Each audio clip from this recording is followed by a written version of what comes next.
शिव शिव महेशा शम्भो श्रीलीलकण्ठा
ക്ഷേത്ര സമർപ്പണ സമ്മേളനം ഉടൻ തന്നെ ആരംഭിക്കുന്നതാണ്.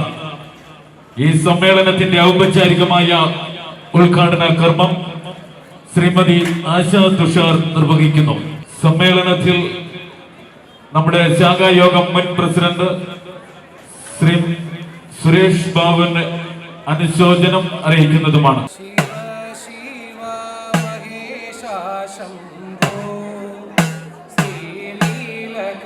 ദൈവമേ കാത്തുകൊള്ളൂ,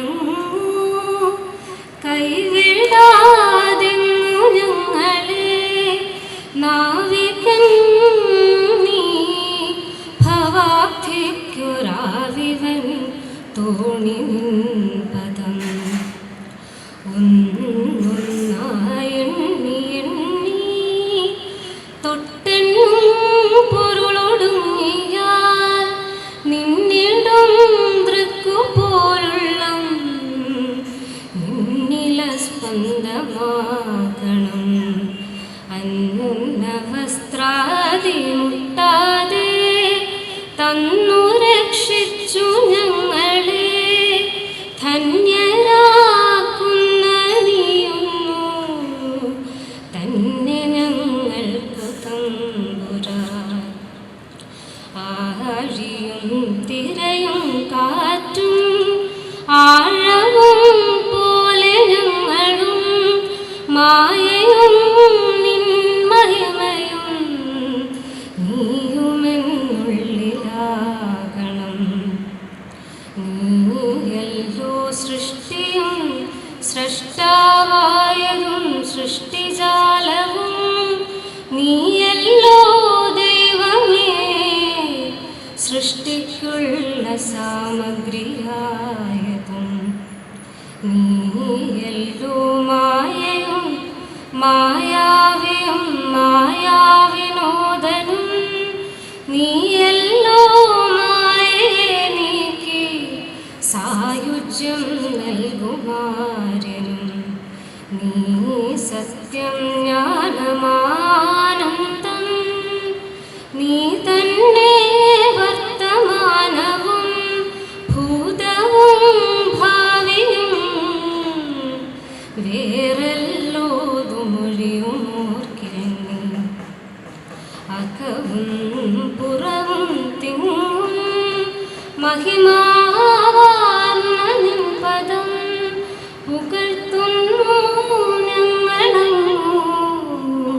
ഭഗവാനെ ജയിക്കുക ജയിക്കുക മഹാദേവ ദീനാവന പരായണ ജയിക്കുക ചിദാനന്ദ ദയാസിന്ധു ജയിക്കുക.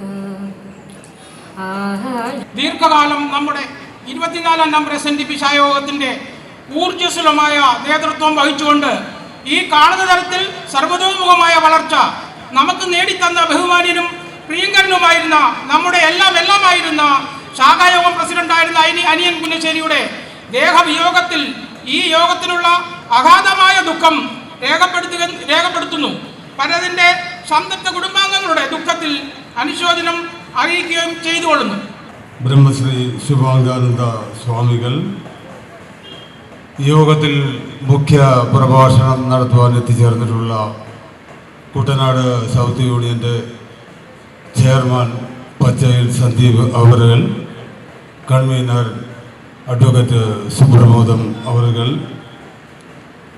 ബ്രഹ്മശ്രീ സുജിത്ത് തന്ത്രികൾ, അതുപോലെ തന്നെ ഞങ്ങൾക്ക് വേണ്ട പ്രധാനപ്പെട്ട ഒരുപാട് നിർദ്ദേശങ്ങളും ഒക്കെ തന്ന് സഹായിക്കുകയും ഈ ക്ഷേത്രത്തിൻ്റെ അവസാന ഘട്ടത്തിലേക്ക് വന്നപ്പോൾ വളരെ നല്ല നിർദ്ദേശങ്ങളൊക്കെ നൽകി ഞങ്ങളെ സഹായിക്കുകയും ഈ യോഗത്തിൽ ഞങ്ങൾ ക്ഷണപ്രകാരം എത്തിച്ചേരുകയും ചെയ്തിട്ടുള്ള പ്രൊഫസർ ഡോക്ടർ സനൽകുമാർ ജി, മുൻ പ്രിൻസിപ്പാൾ SN കോളേജ് പാമ്പനാറ്, നമ്മുടെ സ്വന്തം നാട്ടുകാരനായ അദ്ദേഹം കൊല്ലത്താണ് ഇപ്പോൾ സ്ഥിരതാമസമാക്കിയിട്ടുള്ളതെങ്കിലും അവിടെ എത്തുന്ന നമുക്ക് ഓരോരുത്തർക്കും അദ്ദേഹത്തിൻ്റെ കൈത്താങ്ങ് വളരെ സുലഭമായി ലഭിച്ചുകൊണ്ടിരിക്കുന്നത് വളരെ സന്തോഷകരമായ കാര്യമാണ്.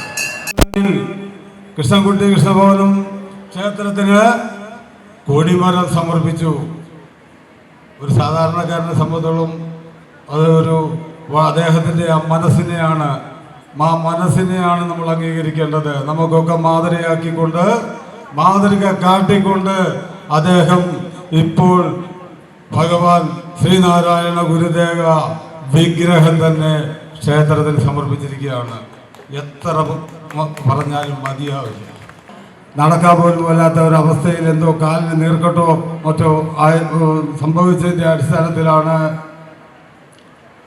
അദ്ദേഹത്തിൻ്റെ പുത്രൻ്റെ പ്രിയപത്നി ശ്രീമതി ആശ തുഷാറിന് ഈ ക്ഷേത്ര സമർപ്പണ സമ്മേളനവും ഉദ്ഘാടനം ചെയ്യുന്നതിന് വേണ്ടി അദ്ദേഹം ചുമതലപ്പെടുത്തി വിട്ടിട്ടുള്ളത്. അതിനുവേണ്ടി എത്തിച്ചേർന്നിട്ടുള്ള ശ്രീമതി ആശ തുഷാറിന് ഈ വേദിയിലേക്ക് ഹാർദവമായി സ്വാഗതം ചെയ്തുകൊള്ളുന്നു. അതുപോലെ ഈ യോഗത്തിന് അനുഗ്രഹ പ്രഭാഷണം നടത്താൻ അവിടെ എത്തിച്ചേർന്നിട്ടുള്ള ബ്രഹ്മശ്രീ ശുഭാംഗാനന്ദ സ്വാമികളെ ഈ യോഗത്തിലേക്ക് ഹാർദവമായി സ്വാഗതം ചെയ്തുകൊള്ളുന്നു. അതുപോലെ യോഗത്തിൽ മുഖ്യപ്രഭാഷണം നടത്തുന്നതിന് വേണ്ടി എത്തിച്ചേർന്നിട്ടുള്ള കുട്ടനാട് സൗത്ത് യൂണിയൻ്റെ ശ്രീ പച്ചയിൽ സന്ദീപ് അവറുകളെ ഈ യോഗത്തിലേക്ക് ഹാർദവമായി സ്വാഗതം ചെയ്തുകൊള്ളുന്നു. സ്വീകരിച്ച് ഇവിടെ എത്തിച്ചേർന്നിട്ടുള്ള നമ്മുടെ എല്ലാം പ്രിയങ്കരനായ തങ്കപ്രസാറിൻ്റെയും കുഞ്ഞലക്ഷ്മി ടീച്ചറിൻ്റെയും പുത്രൻ പ്രൊഫസർ ഡോക്ടർ സനൽകുമാറിനെ ഈ വേദിയിലേക്ക് ഹാർദവമായി സ്വാഗതം ചെയ്തുകൊള്ളുന്നു. ബഹുമാനപ്പെട്ട സഹയോഗ അംഗങ്ങളെ,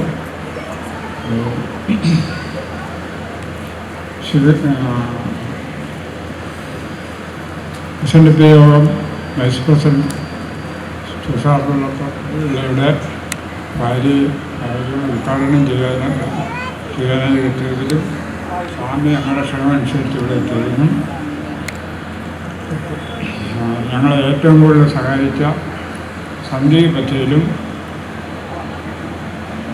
സുബ്രഹ്മണ്യ സാറിനും യോഗത്തിനുമുള്ള എല്ലാവിധ ആശംസകളും.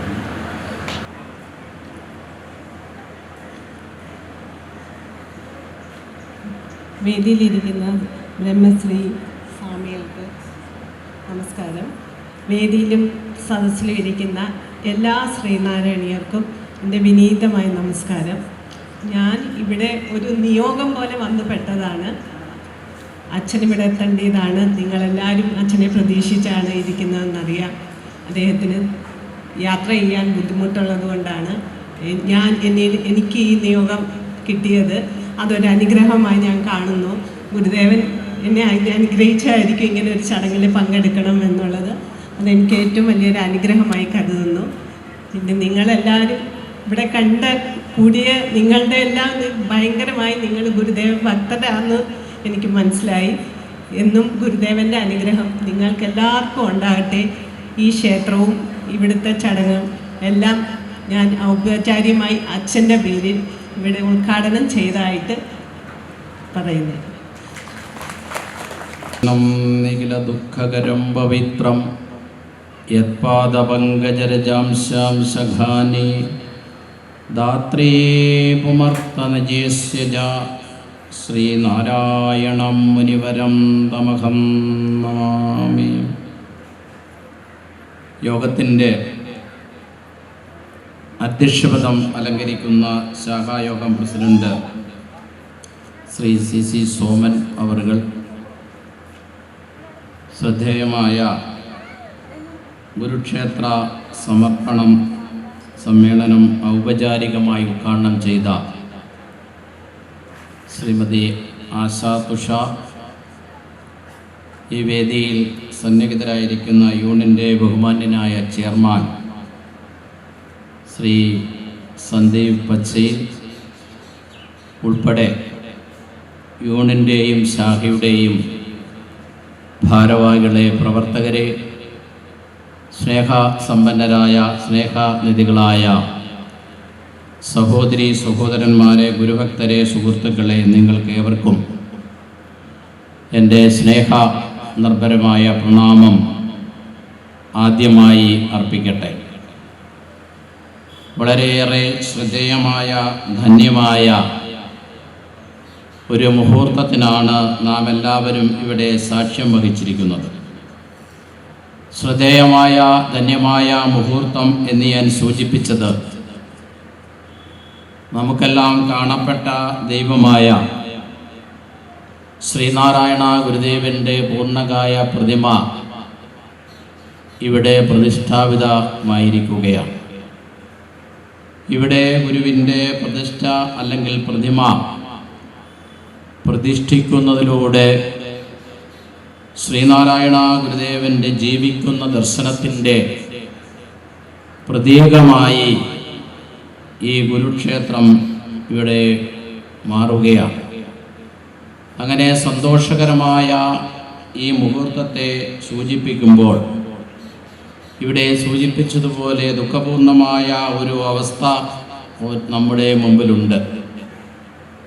എന്നെ സംബന്ധിച്ചിടത്തോളം 3 പതിറ്റാണ്ടിലേറെയായി ഈ ശാഖയുമായി ബന്ധപ്പെട്ട് പ്രവർത്തിക്കുവാനും വരുവാനും കഴിഞ്ഞിട്ടുള്ള ഒരു വ്യക്തി എന്ന നിലയിൽ 3 പതിറ്റാണ്ടിന് മുമ്പ് തന്നെ ഇവിടുത്തെ ശാഖാ പ്രസിഡൻ്റായിരുന്ന യശശരീരനായ അനിയൻ പുന്നശ്ശേരിയാണ് എന്നെ ഇങ്ങോട്ട് ക്ഷണിക്കുകയും ഇവിടെയുള്ള മിക്ക പരിപാടികളിലും സംബന്ധിക്കുവാൻ അവസരമുണ്ടാക്കുകയും ചെയ്തിട്ടുള്ളത്. അന്നു മുതലേ വളരെ സ്നേഹത്തോടെ ആദരവോടുകൂടി കാണുകയും വീക്ഷിക്കുകയും ചെയ്തിരുന്ന ഒരു വ്യക്തി ഇവിടെ സൂചിപ്പിച്ചതുപോലെ ഈ ശാഖായോഗത്തിൻ്റെ പ്രവർത്തനത്തിൽ മാത്രമല്ല, ശ്രീനാരായണ ഗുരുദേവ ദർശനം ഹൃദയത്തിലേറ്റിക്കൊണ്ട് ഗുരുചരിച്ച പാതയിലൂടെ സാമൂഹിക സാംസ്കാരിക പ്രവർത്തനത്തോടൊപ്പം രാഷ്ട്രീയ പ്രവർത്തനത്തോടൊപ്പം സമൂഹത്തിൻ്റെ നന്മയ്ക്ക് വേണ്ടി, സമൂഹത്തിൻ്റെ പുരോഗതിക്ക് വേണ്ടി, സമൂഹത്തിൻ്റെ വളർച്ചയ്ക്ക് വേണ്ടി ആയുസ്സും വപസ്സും സമർപ്പിച്ചിട്ടുള്ള ഒരു ജീവിതമായിരുന്നു ശ്രീ അനിയൻ പുന്നശ്ശേരിയുടേതെന്ന് സൂചിപ്പിക്കാതെ മുന്നോട്ട് പോകുവാൻ കഴിയുകയില്ല. ശ്രീ അനിയൻ പുന്നശ്ശേരി ഉയർത്തിപ്പിടിച്ച ആ പാത, പ്രവർത്തന ശൈലി, അദ്ദേഹം മുന്നോട്ട് വെച്ച ആശയ സംഹിതകളെല്ലാം ഈ സമൂഹത്തിൻ്റെ പ്രത്യേകിച്ച് ശാഖയുടെ മുന്നോട്ടുള്ള പ്രയാണത്തിന്, പ്രവർത്തനത്തിന് ശക്തി പകരണം എന്നാണ് ഈ സന്ദർഭത്തിൽ എനിക്ക് സൂചിപ്പിക്കുവാനുള്ളത്. അത് ഉൾക്കൊള്ളുന്നതിലൂടെ മാത്രമേ അനിയൻ പുന്നശ്ശേരിയേക്കുള്ള നമ്മുടെ സ്മരണകൾ അർത്ഥപൂർണമാക്കുവാൻ കഴിയുകയുള്ളൂ എന്നുകൂടി സൂചിപ്പിച്ചുകൊണ്ട് യശശരീരനായ ശ്രീ അനിയൻ പുന്നശ്ശേരിയുടെ പാവന സ്മരണയ്ക്ക് മുമ്പിൽ പ്രണാമങ്ങൾ അർപ്പിക്കുവാൻ ഞാൻ ഈ സന്ദർഭം ഇവിടെ വിനിയോഗിക്കുകയാണ്. നാം ഇന്നൊരു ക്ഷേത്ര സംസ്ഥാപനം ഇവിടെ നിർവഹിക്കപ്പെട്ടിരിക്കുകയാണ്. ക്ഷേത്രത്തെ സംബന്ധിച്ച് പരാമർശിക്കപ്പെടുമ്പോൾ നമ്മുടെ നാടിൻ്റെ പ്രകാശമാണ്, നമ്മുടെ നാടിൻ്റെ വിളക്കാണ് ആരാധനാലയങ്ങൾ, ദേവാലയങ്ങൾ എന്നാണ് പൊതുവെ പറയപ്പെടുന്നത്. ആ അർത്ഥത്തിൽ നോക്കുമ്പോൾ നമ്മുടെ നാടിൻ്റെ പ്രകാശമായി, നമ്മുടെ നാടിൻ്റെ വിളക്കായി ഇവിടെ പ്രതിഷ്ഠാപിതമായ ഗുരുക്ഷേത്രത്തിന് കഴിയണം എന്നുള്ളതാണ്. അതുതന്നെയായിരുന്നു ശ്രീനാരായണ ഗുരുദേവന്റെ ക്ഷേത്ര സങ്കല്പം. ശ്രീനാരായണ ഗുരുദേവൻ ഗുരുവിന് ലഭ്യമായ ആത്മീയ ഔന്നത്യത്തിൽ നിന്നുകൊണ്ട് മാനവ സമൂഹത്തിൻ്റെ ജീവിതഗന്ധികളായ എല്ലാ വിഷയങ്ങളിലേക്കും കടന്നു ചെല്ലുവാനും മാനവ സമൂഹത്തിൻ്റെ ജീവിതഗന്ധികളായ വിഷയങ്ങളിൽ ഏതെങ്കിലും തരത്തിലുള്ള അശാസ്ത്രീയമായ ധാരണകൾ കടന്നുകൂടിയിട്ടുണ്ടെങ്കിൽ ആ അശാസ്ത്രീയമായ ധാരണകളെ സമൂലം തിരുത്തി ശരിയായ മാർഗദർശനം നൽകുകയാണ് ശ്രീനാരായണ ഗുരുദേവൻ ഗുരുവിൻ്റെ ജീവിതത്തിലൂടെയും ദർശനത്തിലൂടെയും കാഴ്ചവെച്ചിട്ടുള്ളത് എന്ന് കാണുവാൻ കഴിയും. ഇവിടുത്തെ ഭൂരിഭാഗം വരുന്ന ജനവിഭാഗത്തെ ജാതിയുടെ പേരിലും മതത്തിൻ്റെ പേരിലും വർണ്ണത്തിൻ്റെ പേരിലും വർഗത്തിൻ്റെ പേരിലുമെല്ലാം അകറ്റി നിർത്തിയിരുന്ന ഒരു സാമൂഹിക പശ്ചാത്തലത്തിലാണ് ശ്രീനാരായണ ഗുരുദേവൻ ഗുരുവിൻ്റെ നവോത്ഥാന പ്രവർത്തനത്തിന് തുടക്കം കുറിച്ചത്. ഇവിടുത്തെ ഭൂരിഭാഗം വരുന്ന ജനവിഭാഗത്തെ ജാതിയുടെയും മതത്തിൻ്റെയും വർഗത്തിൻ്റെയും വർണ്ണത്തിൻ്റെയും പേരിൽ ആരാധനാലയങ്ങളുടെ കവാടങ്ങൾ അവർക്ക് മുമ്പിൽ കൊട്ടിയടയ്ക്കപ്പെട്ട സ്ഥിതിവിശേഷം നമ്മെ ചരിത്രം പഠിപ്പിക്കുന്നു. ജാതിയുടെയും മതത്തിൻ്റെയും വർഗത്തിൻ്റെയും വർണ്ണത്തിൻ്റെയും പേരിൽ അക്ഷര ലോകത്തു നിന്നും ബഹുഭൂരിപക്ഷം ജനവിഭാഗത്തെ ആട്ടിപ്പായിച്ച സ്ഥിതിവിശേഷം ചരിത്രം നമ്മെ ഓർമ്മപ്പെടുത്തുന്നുണ്ട്. കേവലം മനുഷ്യനായി ജനിച്ചതിൻ്റെ പേരിൽ സഞ്ചാര സ്വാതന്ത്ര്യം ഉൾപ്പെടെയുള്ള മനുഷ്യന്റെ ന്യായമായ അവകാശങ്ങൾ പോലും നിഷേധിക്കപ്പെട്ടിരുന്ന ഒരു വർത്തമാന സാഹചര്യത്തിലാണ് ശ്രീനാരായണ ഗുരുദേവൻ ഗുരുവിൻ്റെ നവോത്ഥാന പ്രവർത്തനങ്ങൾക്ക് 1888 നെയ്യാറുള്ള ശങ്കരൻകുഴിയിൽ നിന്ന് മുങ്ങിയെടുത്ത ശിലാവിഗ്രഹം അരുവിപ്പുറത്തെ കിഴക്കേ പാറയിൽ പ്രതിഷ്ഠിച്ചുകൊണ്ട് ഗുരുദേവൻ ഗുരുവിൻ്റെ സാമൂഹിക വിപ്ലവത്തിന് തുടക്കം കുറിച്ചത്.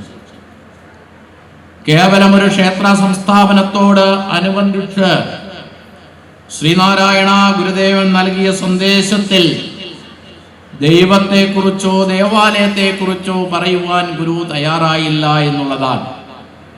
ദൈവത്തെക്കുറിച്ചോ ദേവാലയത്തെക്കുറിച്ചോ പരാമർശിക്കപ്പെടാതെ ശ്രീനാരായണ ഗുരുദേവൻ പ്രതിഷ്ഠ നിർവഹിക്കപ്പെട്ട പാറപ്പുറത്ത്, പീഠമായി സങ്കല്പിച്ച പാറപ്പുറത്തു തന്നെ അന്ന് ലഭ്യമായ പച്ചിലച്ചാറുകൾ കൊണ്ട് ഗുരുവിൻ്റെ തൃക്കൈകളാൽ ഒരു മഹത്തായ സന്ദേശം ആലേഖനം ചെയ്തു.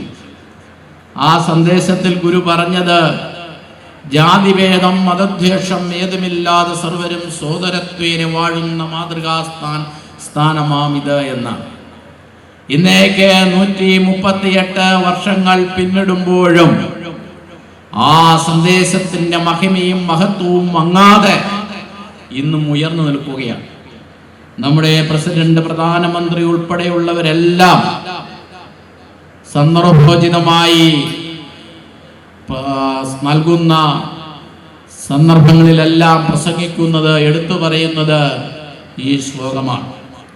നമ്മെ ഭരിക്കുന്ന, നമ്മെ നയിക്കുന്ന ഭരണാധികാരികൾ പോലും നമ്മുടെ സമൂഹത്തിൽ ജാതിയുടെയും മതത്തിൻ്റെയും വർഗത്തിൻ്റെയും പേരിൽ സംഘർഷം ഉയർന്നു വരുമ്പോൾ സർക്കാർ ഓഫീസുകളിലും പൊതു വാഹനങ്ങളിലും KSRTC ഉൾപ്പെടെയുള്ള വാഹനങ്ങളിൽ പോലും ഇന്നും എഴുതി വെക്കുന്ന സന്ദേശം, ജാതിഭേദം മതദ്വേഷം ഏതുമില്ലാതെ സർവരും സോദരത്വേന വാഴുന്ന ഒരു സമൂഹത്തെ സംജാതമാകണം എന്നാണ് നമ്മെയെല്ലാം ഓർമ്മപ്പെടുത്തുന്നത്. അപ്പോൾ ഈ സന്ദേശം നമ്മെ പഠിപ്പിക്കുന്നത്, നമ്മെ ഓർമ്മപ്പെടുത്തുന്നത് എല്ലാവിധ സങ്കുചിത വിഭാഗീയ ചിന്തകളെയും തൂത്തെറിഞ്ഞുകൊണ്ട് മനുഷ്യനായി ജീവിക്കുവാനാണ് ഈ സന്ദേശം നമ്മെ ഓർമ്മപ്പെടുത്തുന്നത്. അല്ലാതെ മനുഷ്യരൂപേണേ മൃഗാസരന്തി എന്ന് പറയുന്നത് പോലെ മനുഷ്യരൂപത്തിലുള്ള മൃഗങ്ങളായി ജീവിക്കാതെ മനുഷ്യരൂപത്തിലുള്ള മനുഷ്യനായി ജീവിക്കുവാൻ കഴിയണം എന്നാണ് 19-ാം നൂറ്റാണ്ടിന്റെ അവതാര പുരുഷനും 21-ാം നൂറ്റാണ്ടിന്റെ ദീർഘദർശിയുമായ ശ്രീനാരായണ ഗുരുദേവൻ നമ്മെ ഓർമ്മപ്പെടുത്തുന്നത്. അതുകൊണ്ട് അതിനനുസൃതമായ ജീവിത ശൈലിയിലൂടെ ജീവിത പന്ഥാവിലൂടെ പോകുവാനാണ് ഗുരു നമ്മെ ഓർമ്മപ്പെടുത്തുന്നത്. നമ്മുടെ മനസ്സിനെയും നമ്മുടെ ചിന്തകളെയും നമ്മുടെ വിചാരങ്ങളെയും നമ്മുടെ വികാരങ്ങളെയും എല്ലാം നിർമ്മലമാക്കുവാൻ പരിശുദ്ധമാക്കുവാൻ കഴിയും. മനുഷ്യ മനസ്സ് എന്ന് പറയുന്നത് കാമക്രോധ മോഹലോപാധികളാകുന്ന വികാരങ്ങൾ കൊണ്ട് കലുഷിതമാണ്.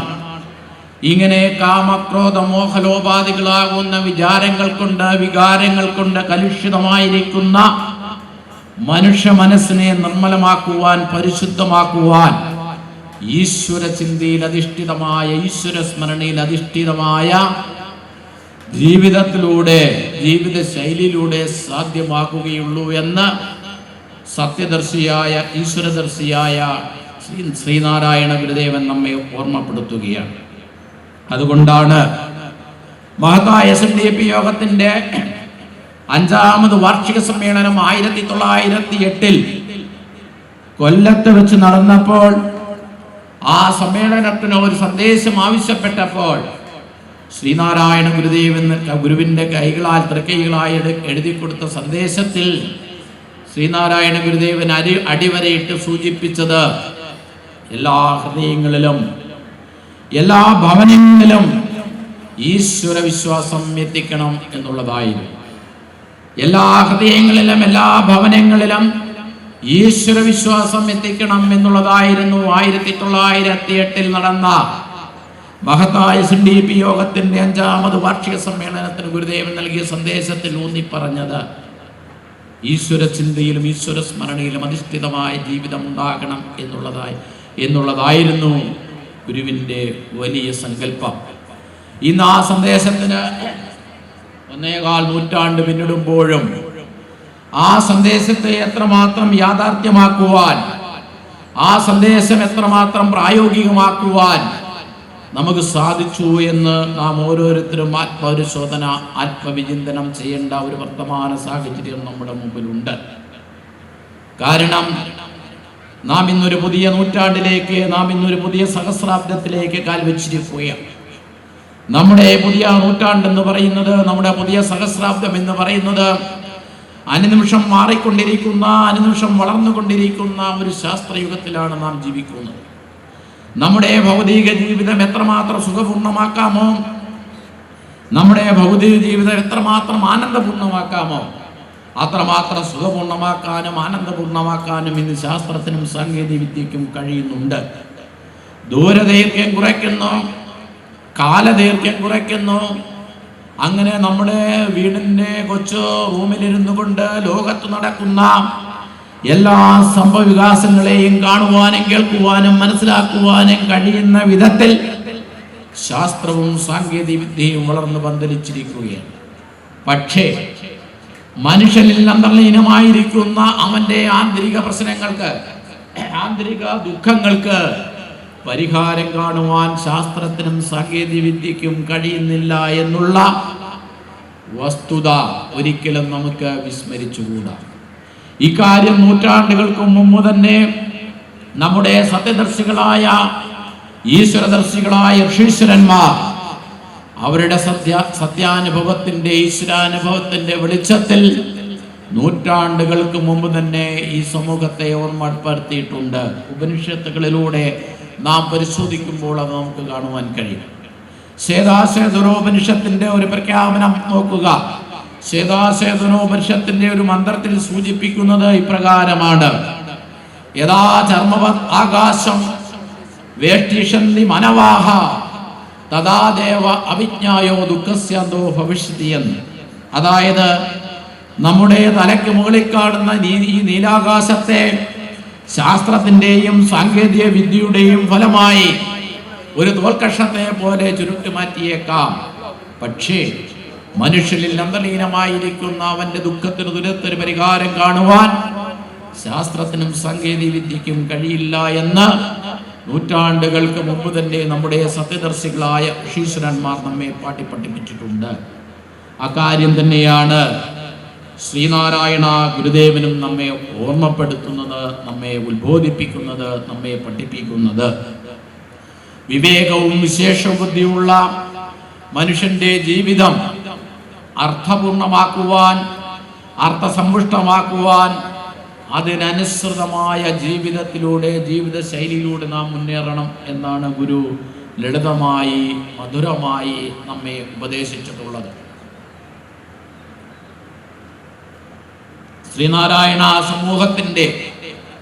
ശ്രീനാരായണ വിശ്വാസ സമൂഹത്തിന്റെ ആധ്യാത്മിക കേന്ദ്രമായി പല്ലസിക്കുന്ന ശിവഗിരി മഠം 1904 ഗുരുദേവൻ സംസ്ഥാപനം നിർവഹിക്കപ്പെട്ടത്. 1904 ശിവഗിരിയുടെ താഴ്വരയിൽ ഒരു പർണശാല കെട്ടി അവിടെ താമസം ആരംഭിച്ചുകൊണ്ടാണ് ശിവഗിരി മഠ സംസ്ഥാപനം ശ്രീനാരായണ ഗുരുദേവൻ നിർവഹിക്കപ്പെട്ടത്. അന്ന് ധന്യ മുഹൂർത്തത്തിൽ ജനങ്ങളുടെ അറിവിലേക്കായി, ജനനന്മയ്ക്കായി ശ്രീനാരായണ ഗുരുദേവൻ അന്നും ഒരു സന്ദേശം പുറപ്പെടുവിക്കുകയുണ്ടായി. ആ സന്ദേശത്തിന്റെ മഹത്വവും മാഹാത്മ്യവും മനസ്സിലാക്കിയ മഹാകവി കുമാരനാശാൻ SNDP യോഗത്തിന്റെ പ്രഥമ ജനറൽ സെക്രട്ടറിയായി നീണ്ട 16 വർഷക്കാലം SNDP യോഗത്തെ നയിച്ച മഹാകവി കുമാരനാശാൻ അന്ന് ആ സന്ദേശം അച്ചടിച്ച് പ്രസിദ്ധപ്പെടുത്തുവാൻ തയ്യാറായി എന്നുള്ളതാണ്. ഇന്നേക്ക് 1.25 നൂറ്റാണ്ടിന് മുമ്പ് അച്ചടി വിദ്യ ഇത്രമാത്രം പ്രാബല്യത്തിൽ ഇല്ലാതിരുന്ന കാലത്ത് പോലും ആ സന്ദേശം അച്ചടിച്ച് മഹാകവി കുമാരനാശാൻ പ്രസിദ്ധപ്പെടുത്തുകയുണ്ടായി. ആ സന്ദേശത്തിൽ ഗുരുദേവൻ 1-2 കാര്യങ്ങൾ സൂചിപ്പിക്കുകയുണ്ടായി. ഈ വർത്തമാന സാഹചര്യത്തിലും ആ സന്ദേശത്തിന് വളരെ പ്രസക്തിയുള്ളത് കൊണ്ടാണ് ആ സന്ദേശത്തിൻ്റെ പ്രധാനപ്പെട്ട ഭാഗം നിങ്ങളുടെ മുമ്പിൽ സൂചിപ്പിക്കുവാൻ ഞാൻ ആഗ്രഹിക്കുന്നു. ആ സന്ദേശത്തിൽ ശ്രീനാരായണ ഗുരുദേവൻ ഒന്നാമതായി പറയുന്നത്, നാം എല്ലാവരും ആഗ്രഹിക്കുന്നത് സുഖത്തെയാണ്. ആരും ഒരിക്കലും ദുഃഖത്തെ ആഗ്രഹിക്കുന്നില്ല. സുഖപൂർണമായ, ഐശ്വര്യപൂർണമായ, ആനന്ദപൂർണമായ ഒരു ജീവിതമാണ് നാം എല്ലാവരും ആഗ്രഹിക്കുന്നത്. അതുകൊണ്ട് സുഖപൂർണമായ, ഐശ്വര്യപൂർണമായ, ആനന്ദപൂർണമായ ഒരു ജീവിതം ഉണ്ടാകണമെങ്കിൽ അതിനനുസൃതമായ ജീവിതശൈലി നാം സ്വരൂപിക്കേണ്ടതുണ്ട്. സുഖപൂർണമായ, ആനന്ദപൂർണമായ, ഐശ്വര്യപൂർണമായ ജീവിതം ഉണ്ടാകുന്നതിന് സമൂഹത്തിന് സദാചാരബോധത്തെക്കുറിച്ച്, ധർമ്മനിഷ്ഠയെക്കുറിച്ച് അവബോധമുണ്ടാകണം. സദാചാരബോധവും ധർമ്മനിഷ്ഠയും ഉണ്ടാക്കുന്നതിന്, സദാചാരബോധത്തിലേക്ക്, ധർമ്മനിഷ്ഠയിലേക്ക് ജനസമൂഹത്തെ നയിക്കപ്പെടുന്നതിന് ആരാധനാലയങ്ങൾ ഉപയുക്തമായി കണ്ടുവരുന്നു. അതുകൊണ്ട് നാടിൻ്റെ നാനാഭാഗങ്ങളിൽ ആരാധനാലയങ്ങൾ ഉണ്ടാകണം, ദേവാലയങ്ങൾ ഉണ്ടാകണം, സഭകൾ ഉണ്ടാകണം, സംഘടനകൾ ഉണ്ടാകണം എന്ന സന്ദേശത്തിൽ ശ്രീനാരായണ ഗുരുദേവൻ സൂചിപ്പിക്കുകയുണ്ടായി.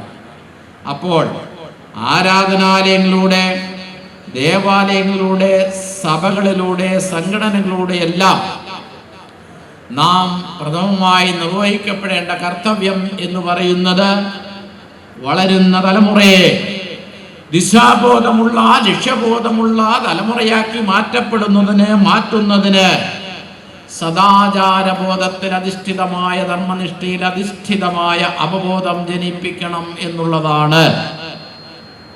സദാചാരം എന്താണ് എന്നും ധർമ്മം എന്താണ് എന്നും ലളിതമായ മധുരമായ ഭാഷയിൽ ശ്രീനാരായണ ഗുരുദേവൻ കൃതികളിലൂടെ നമ്മെ ഓർമ്മപ്പെടുത്തിയിട്ടുണ്ട്. സദാചാരം എന്ന കൃതി തന്നെ രചിച്ചിട്ടുണ്ട്. ആ സദാചാരം എന്ന കൃതി വായിക്കാതെ, പഠിക്കാതെയാണ് ഇന്നത്തെ വളരുന്ന തലമുറ സമൂഹത്തിൽ അസ്വസ്ഥതകൾ, അശാന്തികൾ സൃഷ്ടിച്ചുകൊണ്ട് സദാചാര പോലീസും സദാചാര ഗുണ്ടായുസവും നടത്തുന്ന സ്ഥിതിവിശേഷം ദൃശ്യമാധ്യമങ്ങളിലൂടെ വാർത്താമാധ്യമങ്ങളിലൂടെ നമുക്ക് കാണുവാനും കേൾക്കുവാനും കഴിയുന്നുണ്ട് എന്നുള്ളതാണ്. അതുകൊണ്ട് സദാചാര പോലീസും സദാചാര ഗുണ്ടായുസവും നടത്തുന്ന പുത്തൻ തലമുറ എന്താണ് സദാചാരമെന്ന് ശ്രീനാരായണ ഗുരുദേവൻ നമ്മെ പഠിപ്പിച്ച ഉദ്ബോധിപ്പിച്ച മഹത്തായ ഉദ്ബോധനങ്ങൾ പഠിക്കുവാനും മനസ്സിലാക്കുവാനും തയ്യാറാകണം എന്നാണ് ഈ സന്ദർഭത്തിൽ എനിക്ക് സൂചിപ്പിക്കുവാനുള്ളത്. വളരെ ലളിതമായ മധുരമായ ഭാഷയിൽ ഏത് കൊച്ചു കുഞ്ഞിനും വായിച്ചാൽ മനസ്സിലാക്കത്തക്ക രീതിയിലാണ് സദാചാരം എന്ന കൃതി ഗുരുദേവൻ രചിച്ചിട്ടുള്ളത്. സദാചാരം എന്ന കൃതിയിലെ ഒന്നാമത്തെ ശ്ലോകത്തിൽ തന്നെ ഗുരു പറയുന്നത് ഞാനിവിടെ സൂചിപ്പിച്ചതുപോലെ മനസ്സിന്റെ ശുദ്ധീകരണമാണ്. ഗുരു പറയുകയാണ്, നല്ലതല്ലൊരുവൻ ചെയ്ത നല്ല കാര്യം മറപ്പത്, നല്ലതല്ലാത്തതുടനെ മറന്നിടുന്നതുത്തമം. സദാചാരം എന്ന കൃതിയിലെ ഒന്നാമത്തെ ശ്ലോകത്തിൽ ഗുരു നൽകുന്ന ഉപദേശം ഇതാണ്: നല്ലതല്ലൊരുവൻ ചെയ്ത നല്ല കാര്യം മറപ്പത്. നമുക്കോ ഈ സമൂഹത്തിനോ ആരെങ്കിലും എപ്പോഴെങ്കിലും നല്ല കാര്യങ്ങൾ ചെയ്തിട്ടുണ്ടെങ്കിൽ, സാമൂഹിക നന്മയ്ക്ക് വേണ്ടി, സാമൂഹിക പുരോഗതിക്ക് വേണ്ടി എന്തെങ്കിലും നല്ല കാര്യങ്ങൾ ചെയ്തിട്ടുണ്ടെങ്കിൽ ആ നല്ല കാര്യം നാം മറക്കാനോ ശ്രമിക്കരുത് എന്നുള്ളതാണ്. നല്ലതല്ലാത്തത് ഉടനെ മറന്നിടുന്നത് ഉത്തമം. നമുക്കോ ഈ സമൂഹത്തിനോ ദുഃഖത്തെ ഉണ്ടാക്കുന്ന, വിഷമത്തെ ഉണ്ടാക്കുന്ന പ്രവൃത്തി ആരുടെയെങ്കിലും ഭാഗത്തുനിന്നുണ്ടായിട്ടുണ്ടെങ്കിൽ അതപ്പോൾ തന്നെ മറന്നു കളയുന്നതാണ് ഉത്തമം എന്നാണ് ശ്രീനാരായണ ഗുരുദേവൻ നമ്മെ പഠിപ്പിക്കുന്നത്. അപ്പൊ നല്ല കാര്യങ്ങളെ കുറിച്ചുള്ള ചിന്തകൾ, സ്മരണകൾ മാനസികപരമായി സന്തോഷത്തെ പ്രദാനം ചെയ്യും എന്നുള്ളത് കൊണ്ട് അത്തരത്തിലുള്ള കാര്യങ്ങൾ, സ്മരണകൾ, ചിന്തകളാണ് നമുക്കുണ്ടാകേണ്ടത്. അപ്പോൾ ഈ സദാചാരം എന്ന കൃതിയിലെ ഒന്നാമത്തെ ശ്ലോകത്തിലൂടെ നാം മനസ്സിന്റെ ശുദ്ധീകരണമാണ് സമാർജിക്കേണ്ടത്. മനസ്സിനെ ശുദ്ധീകരിക്കപ്പെടേണ്ടതുണ്ട്, പവിത്രീകരിക്കപ്പെടേണ്ടതുണ്ട്, ഹൃദയശുദ്ധി ഉണ്ടാകേണ്ടതുണ്ട്, ഹൃദയത്തെ പരിശുദ്ധപ്പെടുത്തേണ്ടതുണ്ട്, കർമ്മശുദ്ധി ഉണ്ടാകേണ്ടതുണ്ട്, പ്രവൃത്തിശുദ്ധി ഉണ്ടാകേണ്ടതുണ്ട്. ഇങ്ങനെ ശുദ്ധീകരണത്തിന്റെ പാത വെട്ടിത്തുറക്കുകയാണ് ശ്രീനാരായണ ഗുരുദേവൻ ചെയ്തത്. ആ ശുദ്ധീകരണത്തിലൂടെ, മനസ്സിന്റെയും ഹൃദയത്തിന്റെയും ശുദ്ധീകരണത്തിലൂടെ മാത്രമേ മാനുഷിക മൂല്യങ്ങളെയും ജീവിത മൂല്യങ്ങളെയും ഉയർത്തിപ്പിടിക്കുവാൻ നമുക്ക് കഴിയുകയുള്ളൂ. മാനുഷിക മൂല്യങ്ങളെയും ജീവിത മൂല്യങ്ങളെയും ഉയർത്തിപ്പിടിക്കുന്നതിലൂടെ മാത്രമേ ഒരു യഥാർത്ഥ മനുഷ്യനായി ജീവിക്കുവാൻ കഴിയുകയുള്ളൂ എന്ന്. അപ്പോൾ മാനുഷിക മൂല്യങ്ങളെയും ജീവിത മൂല്യങ്ങളെയും ഉയർത്തിപ്പിടിക്കുവാൻ ഒതുകുമാറുള്ള അവസ്ഥാവിശേഷം സംജാതമാകുവാൻ നമുക്ക് സാധ്യമാകണം എന്നുള്ളതാണ്. ആ അത്തരത്തിലുള്ള അവസ്ഥാവിശേഷത്തിലേക്ക് നമ്മെ കൂട്ടിക്കൊണ്ടു പോകുന്നതിന് ആരാധനാലയങ്ങൾ, ദേവാലയങ്ങൾ അതിന് പ്രയോജനം ഭവിക്കണം എന്നുള്ളതാണ് ഗുരുവിൻ്റെ വലിയ സങ്കല്പം. ആരാധനാലയത്തിലൂടെ, ദേവാലയത്തിലൂടെ കേവലം ഇവിടുത്തെ വിശ്വാസ സമൂഹത്തിൻ്റെ ആധ്യാത്മികപരമായ ഉയർച്ച, വളർച്ച മാത്രമല്ല ശ്രീനാരായണ ഗുരുദേവൻ ലക്ഷ്യമിടുന്നത് എന്ന് 1888 മുതൽ ശ്രീനാരായണ ഗുരുദേവൻ മഹാസമാധിസ്ഥനാകുന്ന 1928 വരെയുള്ള 4 പതിറ്റാണ്ട് കാലത്തെ, 40 വർഷക്കാലത്തെ ഗുരുവിന്റെ കർമ്മകാണ്ഡം പരിശോധിക്കുമ്പോൾ നമുക്ക് കാണുവാൻ കഴിയും. 1888 മുതൽ 1928 വരെയുള്ള 4 പതിറ്റാണ്ട് കാലത്തെ, 40 വർഷക്കാലത്തെ ഗുരുവിന്റെ കർമ്മകാണ്ഡത്തിൽ പ്രധാനമായി നമുക്ക് കാണുവാൻ കഴിയുന്നത് വിവിധ രൂപത്തിലും ഭാവത്തിലും സങ്കല്പത്തിലുമുള്ള ക്ഷേത്ര പ്രതിഷ്ഠകൾ നിർവഹിച്ചുകൊണ്ടുള്ള ഒരു കർമ്മകാണ്ഡമായിരുന്നു ശ്രീനാരായണ ഗുരുദേവന്റെ കർമ്മകാണ്ഡം. അവിസ്മരണീയങ്ങളായ മുഹൂർത്തങ്ങൾ നാം പരിശോധിക്കുമ്പോൾ വിദ്യാഭ്യാസപരമായി, സാമൂഹ്യപരമായി, സാംസ്കാരികപരമായി, ആധ്യാത്മികപരമായി, തൊഴിൽപരമായി പിന്തള്ളപ്പെട്ടുപോയ ബഹുഭൂരിപക്ഷം ജനവിഭാഗത്തെയും ആ മാർഗത്തിൽ കൈപിടിച്ചുയർത്തുവാൻ ഒതുകുവാനുള്ള കേന്ദ്രങ്ങളായി നമ്മുടെ ആരാധനാലയങ്ങൾ, ദേവാലയങ്ങൾ മാറ്റപ്പെടണം എന്നുള്ളതായിരുന്നു ഗുരുവിൻ്റെ സങ്കല്പം. അതുകൊണ്ടാണ് 916 കൂടി നൽകിയ സന്ദേശത്തിൽ ഗുരു പറഞ്ഞത് പ്രധാന ദേവാലയം വിദ്യാലയമായിരിക്കണമെന്ന്. വിദ്യാലയ സമാനമായ ആശയങ്ങൾ, വിദ്യാലയ സമാനമായ ലക്ഷ്യങ്ങളായിരിക്കണം നമ്മുടെ ആരാധനാലയങ്ങളിൽ പോലും ഉയർന്നു വരേണ്ടത് എന്ന വലിയ സന്ദേശം നൽകിക്കൊണ്ട് ശ്രീനാരായണ ഗുരുദേവൻ പ്രധാന ദേവാലയം വിദ്യാലയമായിരിക്കണമെന്ന് ഈ സമൂഹത്തെ, ലോകത്തെ ഓർമ്മപ്പെടുത്തി. 1920 കാരമുക്കിൽ ശ്രീനാരായണ ഗുരുദേവൻ പ്രതിഷ്ഠിച്ചത് ദേവനെയും ദേവിയുമല്ല, കത്തിച്ചു വെച്ച നിലവിളക്ക് പ്രതിഷ്ഠിച്ചുകൊണ്ട് എല്ലാവർക്കും ജ്ഞാനമുണ്ടാകട്ടെ, എല്ലാവർക്കും അറിവുണ്ടാകട്ടെ, എല്ലാവർക്കും പ്രകാശമുണ്ടാകട്ടെ എന്ന് ആശംസിച്ചുകൊണ്ട് കത്തിച്ചു വെച്ച നിലവിളക്കാണ് ശ്രീനാരായണ ഗുരുദേവൻ 1920 കാരമുക്കിൽ പ്രതിഷ്ഠിച്ചത്. തൊട്ടടുത്ത വർഷം തിരുവനന്തപുരത്തെ മുരിക്കുംപുഴയിൽ ശ്രീനാരായണ ഗുരുദേവൻ ഒരു ക്ഷേത്ര സംസ്ഥാപനം നിർവഹിച്ചു. അവിടെയും ദേവനെയും ദേവിയുമല്ല ഗുരു പ്രതിഷ്ഠിച്ചത്, സത്യം, ധർമ്മം, ദയാ, ശാന്തി എന്നാലേഖനം ചെയ്ത പ്രഭ പ്രതിഷ്ഠിച്ചുകൊണ്ട് ഈ സമൂഹം സത്യത്തിൻ്റെയും ധർമ്മത്തിൻ്റെയും ദയയുടെയും ശാന്തിയുടെയും പാതയിലൂടെ സഞ്ചരിക്കണമെന്ന് ഉദ്ബോധിപ്പിച്ചുകൊണ്ട് സത്യം, ധർമ്മം, ദയാ, ശാന്തി എന്നാലേഖനം ചെയ്ത പ്രഭ പ്രതിഷ്ഠിച്ചു. ഞാനിത് സൂചിപ്പിച്ചത് കേവലം ആധ്യാത്മികപരമായ, ആത്മീയപരമായ ഉയർച്ച നേടിക്കൊണ്ട്, ആത്മീയ അടിത്തറയിൽ നിന്നുകൊണ്ട് മനുഷ്യ ജീവിതത്തെ എത്രമാത്രം സമ്പന്നമാക്കാമോ, ഭൗതിക ജീവിതവും ആധ്യാത്മിക ജീവിതവും എത്രമാത്രം സമ്പന്നമാക്കാമോ, ശ്രേയസ്കരമാക്കാമോ, സുഖകരമാക്കാമോ അത്രമാത്രം സുഖകരമാക്കുവാനുള്ള സ്ഥിതിവിശേഷങ്ങളിലൂടെ നമ്മുടെ പ്രവൃത്തിയും നമ്മുടെ സങ്കല്പവും മാറണം എന്ന വലിയ സന്ദേശമാണ് ശ്രീനാരായണ ഗുരുദേവൻ നിർവഹിച്ചിട്ടുള്ളത് എന്ന് കാണുവാൻ കഴിയും. ഇനി ക്ഷേത്രത്തോട് അല്ലെങ്കിൽ ആരാധനാലയത്തോട് ഗുരുവിനുണ്ടായിരുന്ന വിശാലമായ കാഴ്ചപ്പാട് എന്താണ് എന്ന് അറിയണമെങ്കിൽ ഗുരുവിൻ്റെ ഗൃഹസ്ഥ ശിഷ്യനിൽ പ്രമുഖനായിരുന്ന ശ്രീ കോട്ടായിൽ കുമാരനുമായിട്ടുള്ള ഗുരുവിൻ്റെ സംഭാഷണം ശ്രദ്ധിച്ചാൽ നമുക്ക് കാണുവാൻ കഴിയും. വടക്കേ മലബാറിലെ ഗുരുവിൻ്റെ ഗൃഹസ്ഥ ശിഷ്യനിൽ പ്രമുഖനായിരുന്നു ശ്രീ കോട്ടായിൽ കുമാരൻ.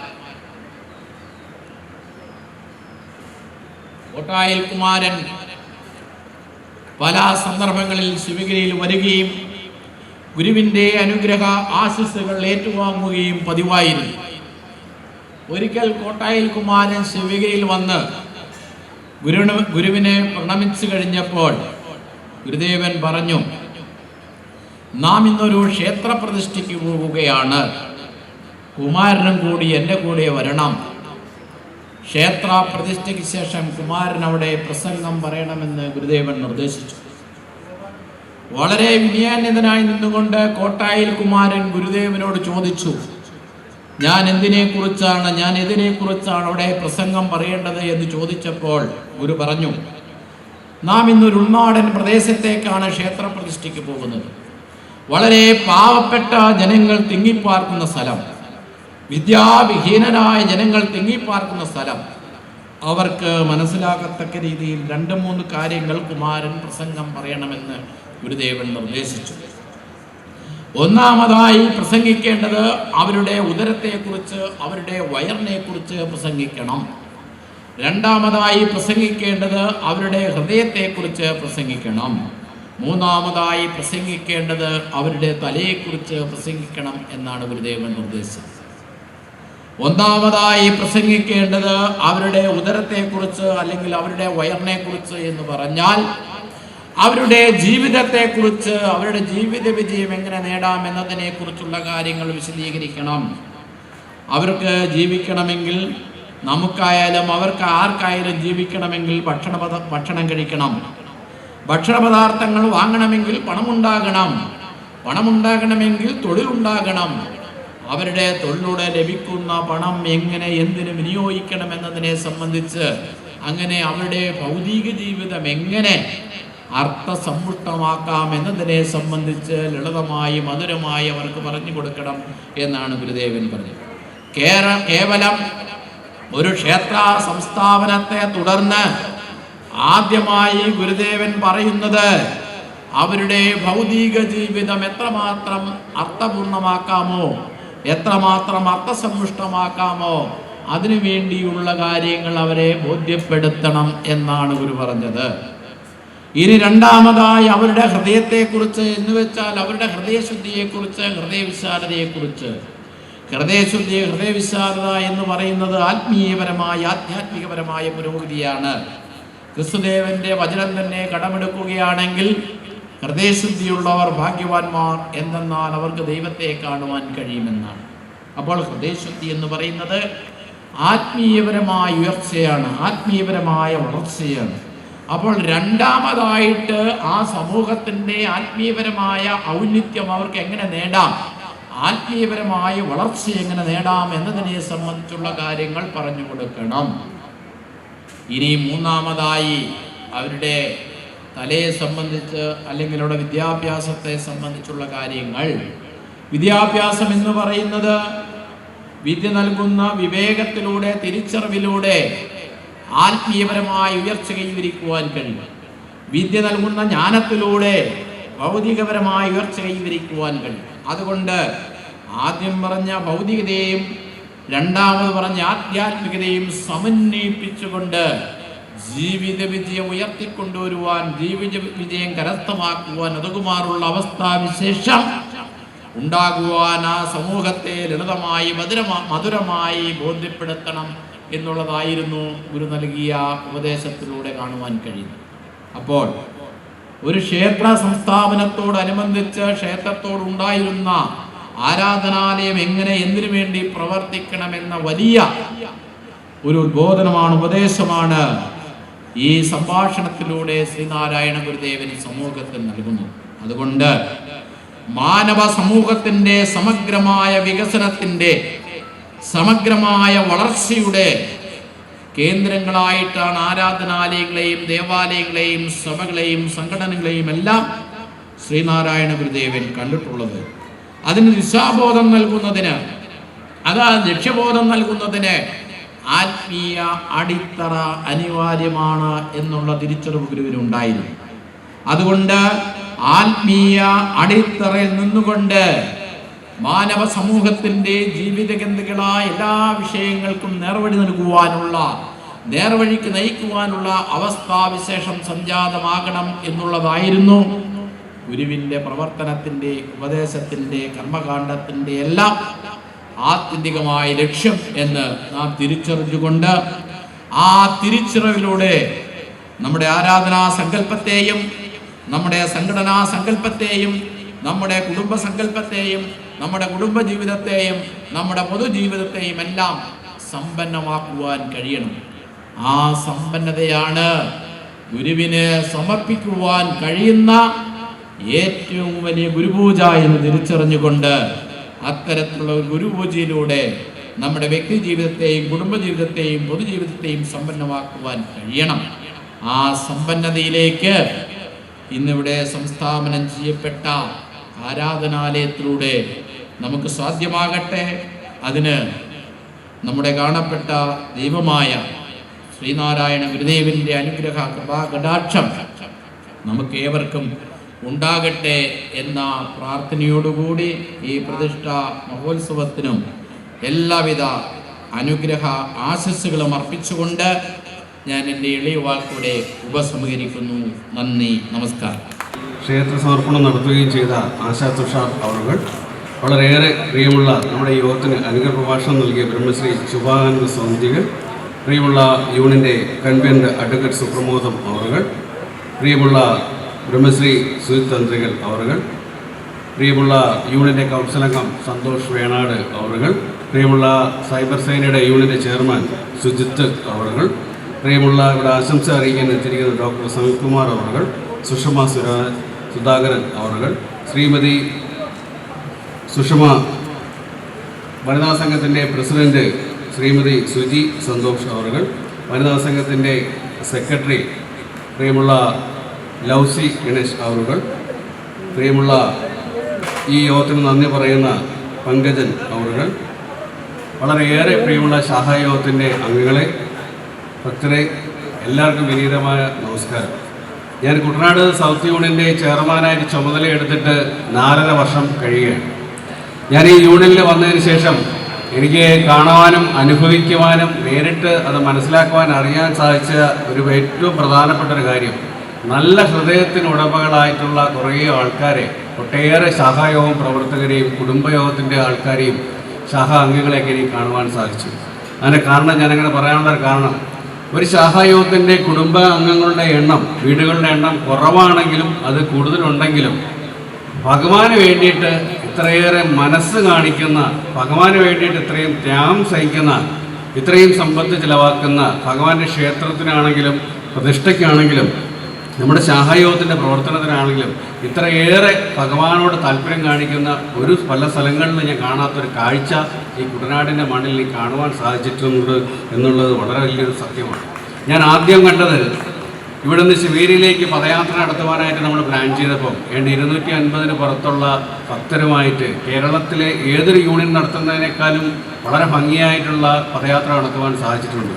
ആ പദയാത്രയിൽ പ്രായമായിട്ടുള്ള അമ്മമാരും കുഞ്ഞു മക്കളും ചെറുപ്പക്കാരും അടക്കമുള്ള ഒട്ടേറെ അംഗങ്ങളാണ് പങ്കെടുത്തിരുന്നത്. ഒരാൾ പോലും ഒരു സ്ഥലത്തും കയറി ഇരിക്കാണ്ട് ഗുരുവെന്ന മനസ്സിൽ വെച്ചുകൊണ്ട്, ഹൃദയത്തിൽ സൂക്ഷിച്ചുകൊണ്ട് ആ ഭക്തിയോടുകൂടി നമ്മുടെ ശിവേരി കുന്നിലേക്ക് എത്തുവാനായിട്ട് സാധിച്ചിട്ടുണ്ട്. അത് ഈ കഴിഞ്ഞ വർഷം 4ാമത്തെ പദയാത്ര, ശിവേരി പദയാത്ര നടത്തിയപ്പോഴും നിങ്ങളെല്ലാവരും ഒപ്പം കൂടെ നിൽക്കുകയും ആ ഭക്തിയോടുകൂടിയും ഭഗവാനോട് ഇഷ്ടത്തോടു കൂടിയും നിൽക്കുവാൻ കണ്ടത് വളരെയേറെ സന്തോഷമാണ്.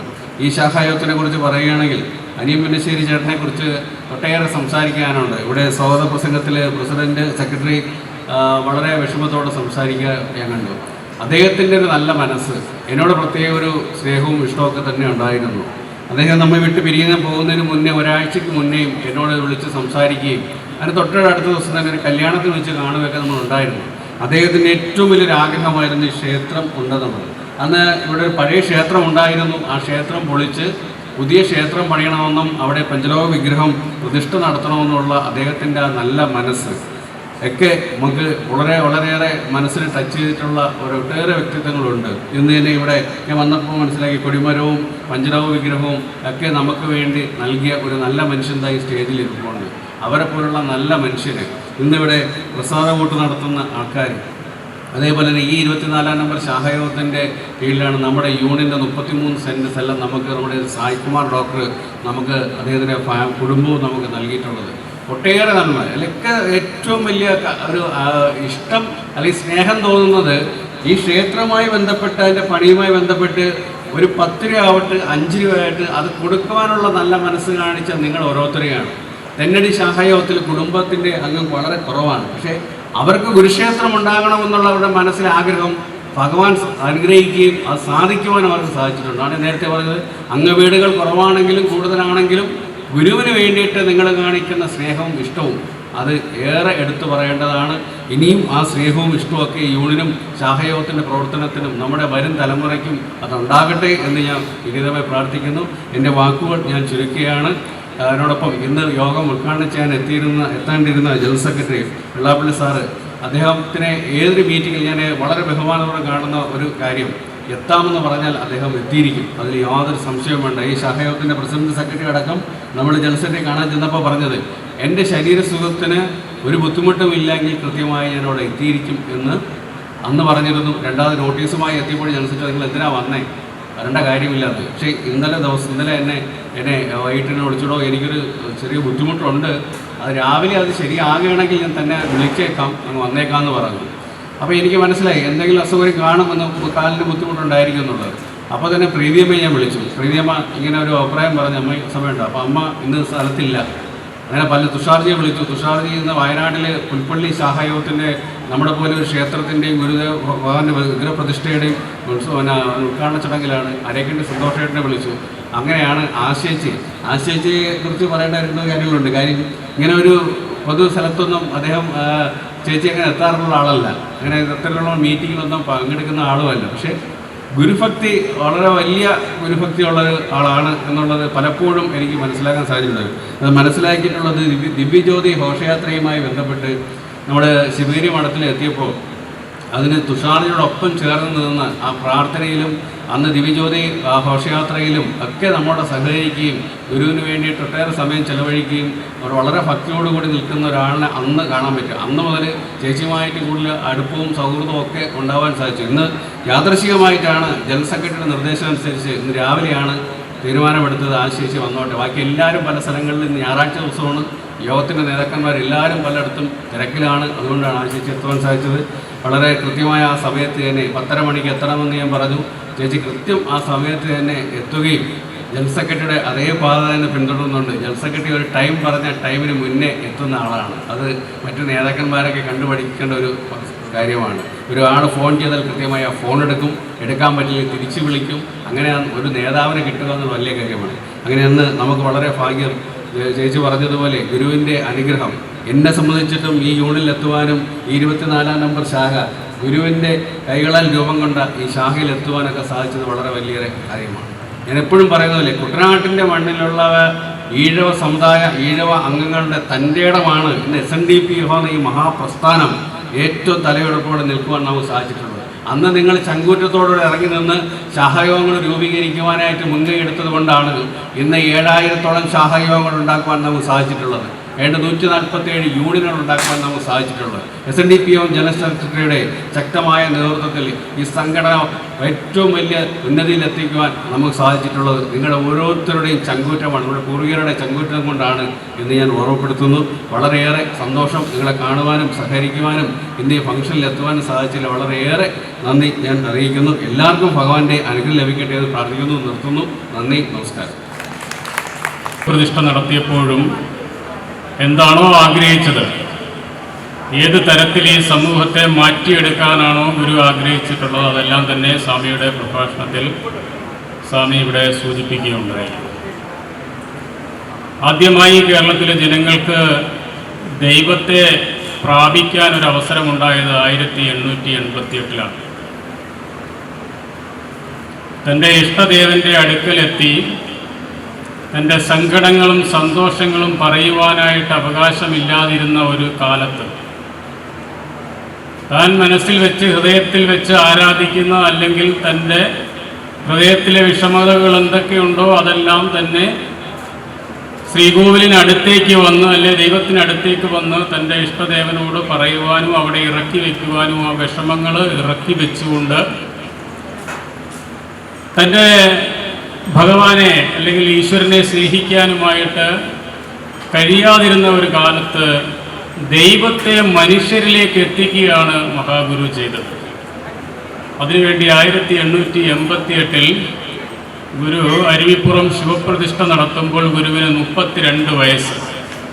ഒരു യുവ വിപ്ലവകാരിയുടെ പ്രായത്തിൽ ഒരു മഹാ ഋഷിവര്യൻ്റെ എല്ലാ തികഞ്ഞ ആ ഭക്തിയോടെയും അതിൻ്റെ എല്ലാ അർത്ഥത്തിലും വേദങ്ങളുടെയും ഉപനിഷത്തുക്കളുടെയും ഇതിഹാസങ്ങളുടെയും പുരാണങ്ങളുടെയും എല്ലാം സാരം സംഗ്രഹിച്ചുകൊണ്ട് എങ്ങനെ ഒരു ജനതയെ മാറ്റിയെടുക്കാമെന്നുള്ളത് ഗുരു ആഗ്രഹിച്ചു ക്ഷേത്രപ്രതിഷ്ഠയിലൂടെ. ഇവിടെ സ്വാമി സൂചിപ്പിച്ചതുപോലെ ക്ഷേത്രപ്രതിഷ്ഠ, ഒരു ക്ഷേത്രം സ്ഥാപിക്കുക എന്നതുകൊണ്ട് ഗുരു ആഗ്രഹിച്ചത് ഈശ്വര ഭജനം മാത്രം ആയിരുന്നില്ല. ഒരു മനുഷ്യൻ്റെ സമഗ്രമായ പുരോഗതി എങ്ങനെ സാധ്യമാക്കാം എന്നുള്ളതായിരുന്നു ഗുരു ക്ഷേത്രപ്രതിഷ്ഠയിലൂടെ ആഗ്രഹിച്ചത്. കുറേയധികം മനുഷ്യരെ ഒരുമിച്ചിരുത്തി ഇവിടെ സ്വാമി സംസാരിക്കുന്നുണ്ട്, ഇവിടം വരെ വരണം, ഒരു ആത്മീയ പ്രഭാഷണമുണ്ടെന്ന് പറഞ്ഞാൽ ഒരുപക്ഷെ നിങ്ങൾ ഇതുപോലെ വന്ന് ഇരിക്കുകയില്ല. ഇഷ്ടത്തോടെ വന്നിരിക്കണമെങ്കിൽ ഇഷ്ടമുള്ള ചിലതൊക്കെ ഇവിടെ ഉണ്ടാകണം. അതാണ് ഗുരു ആഗ്രഹിച്ചത്. എങ്ങനെ ഇഷ്ടത്തോടെ വന്നിരുന്ന് ഈശ്വര കാര്യങ്ങൾ കേൾക്കാം, അല്ലെങ്കിൽ അറിവ് പകർന്നു കൊടുക്കാൻ കഴിയും. അറിവ് നേരിട്ട് പകർന്നു കൊടുക്കാൻ ശ്രമിച്ചാൽ അത് ഏറ്റെടുക്കാൻ ആളുകൾ ഉണ്ടാവുകയില്ല എന്ന് ഗുരുവിന് നന്നായിട്ട് അറിയാമായിരുന്നു.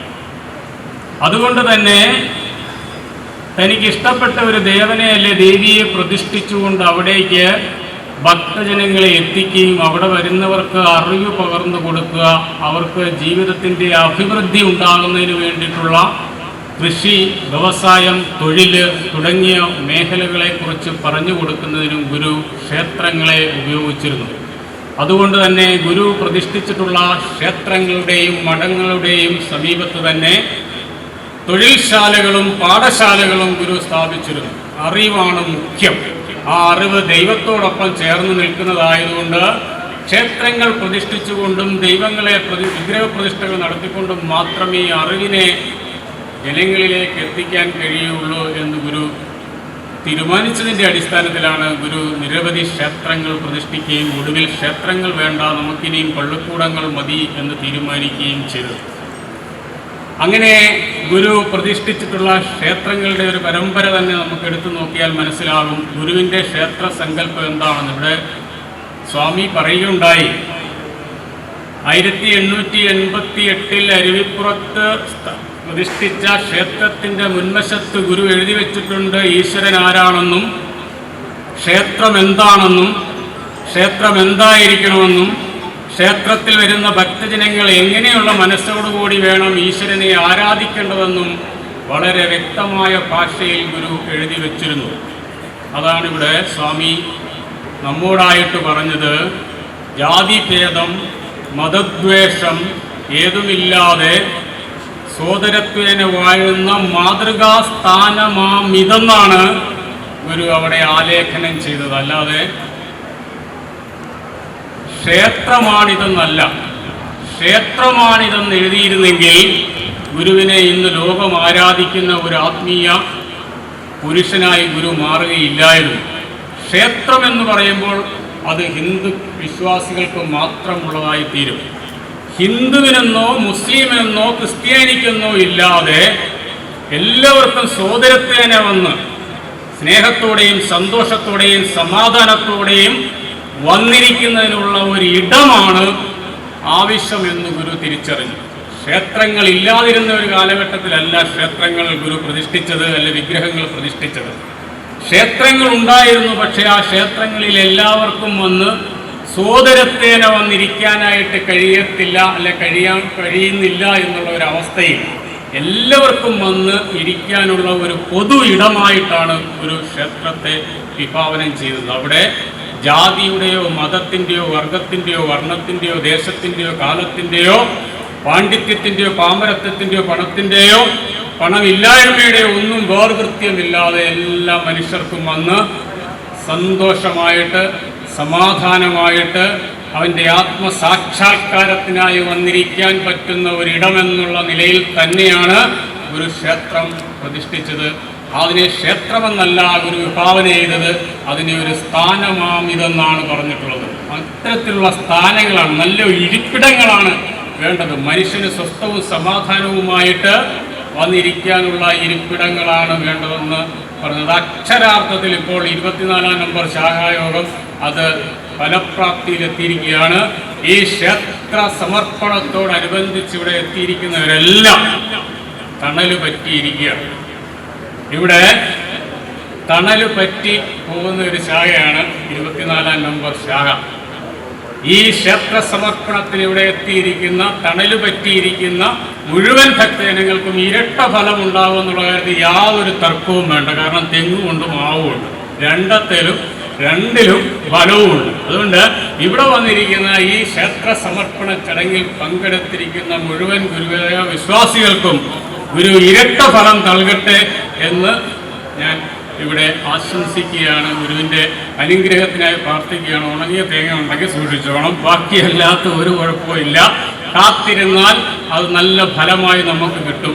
അതുപോലെ തന്നെ നമ്മൾ കാത്തിരുന്ന് ഫലം കൊയ്യേണ്ട ഒന്നാണ് ക്ഷേത്രം.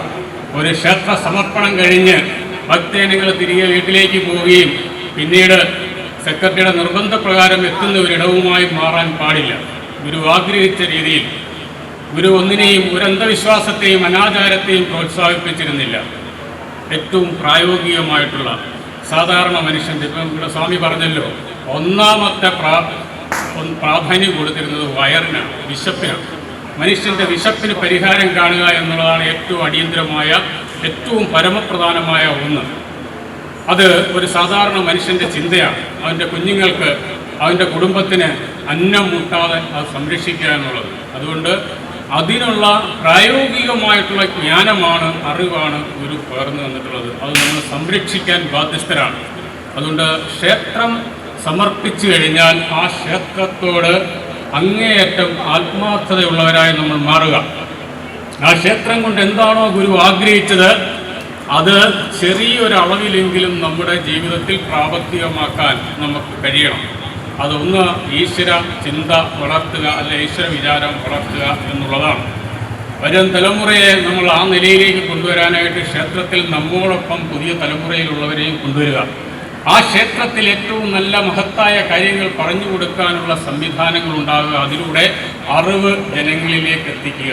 അറിവ് പകർന്നു കൊടുത്തുകൊണ്ടല്ലാതെ ഒരു സമൂഹത്തെ രക്ഷപ്പെടുത്താൻ പറ്റുകയില്ല എന്ന് ഗുരു ഉറച്ചു വിശ്വസിച്ചു. അറിവില്ലായ്മയാണ് എല്ലാ പ്രശ്നങ്ങൾക്കും കാരണമായിട്ടുള്ളത്. അതുകൊണ്ട് ഒരു സമൂഹത്തെ മാറ്റിയെടുക്കുക എന്നുള്ളത് അറിവ് പകർന്നുകൊണ്ട് മാത്രമേ സാധ്യമാകുകയുള്ളൂ. ഒരു കുട്ടിക്ക് അറിവ് പകർന്നു കൊടുത്തുകൊണ്ട് അവനെ അഭ്യസ്ത വിദ്യനാക്കാൻ എത്ര പാടുപെടാമോ എന്നുള്ളത് നമുക്കൊരു അധ്യാപകർക്കറിയാം.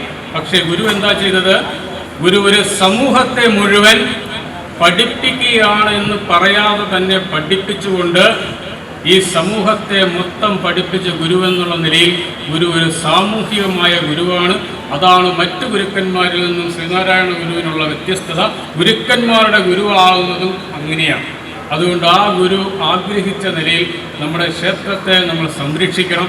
അതിൻ്റെ വിശുദ്ധിയും പവിത്രതയും കെടാതെ ആ ദൈവികമായ ചൈതന്യം നിലനിർത്താനുള്ള എല്ലാ കാര്യങ്ങളും നമ്മുടെ ഭാഗത്തു നിന്നുണ്ടാവണം.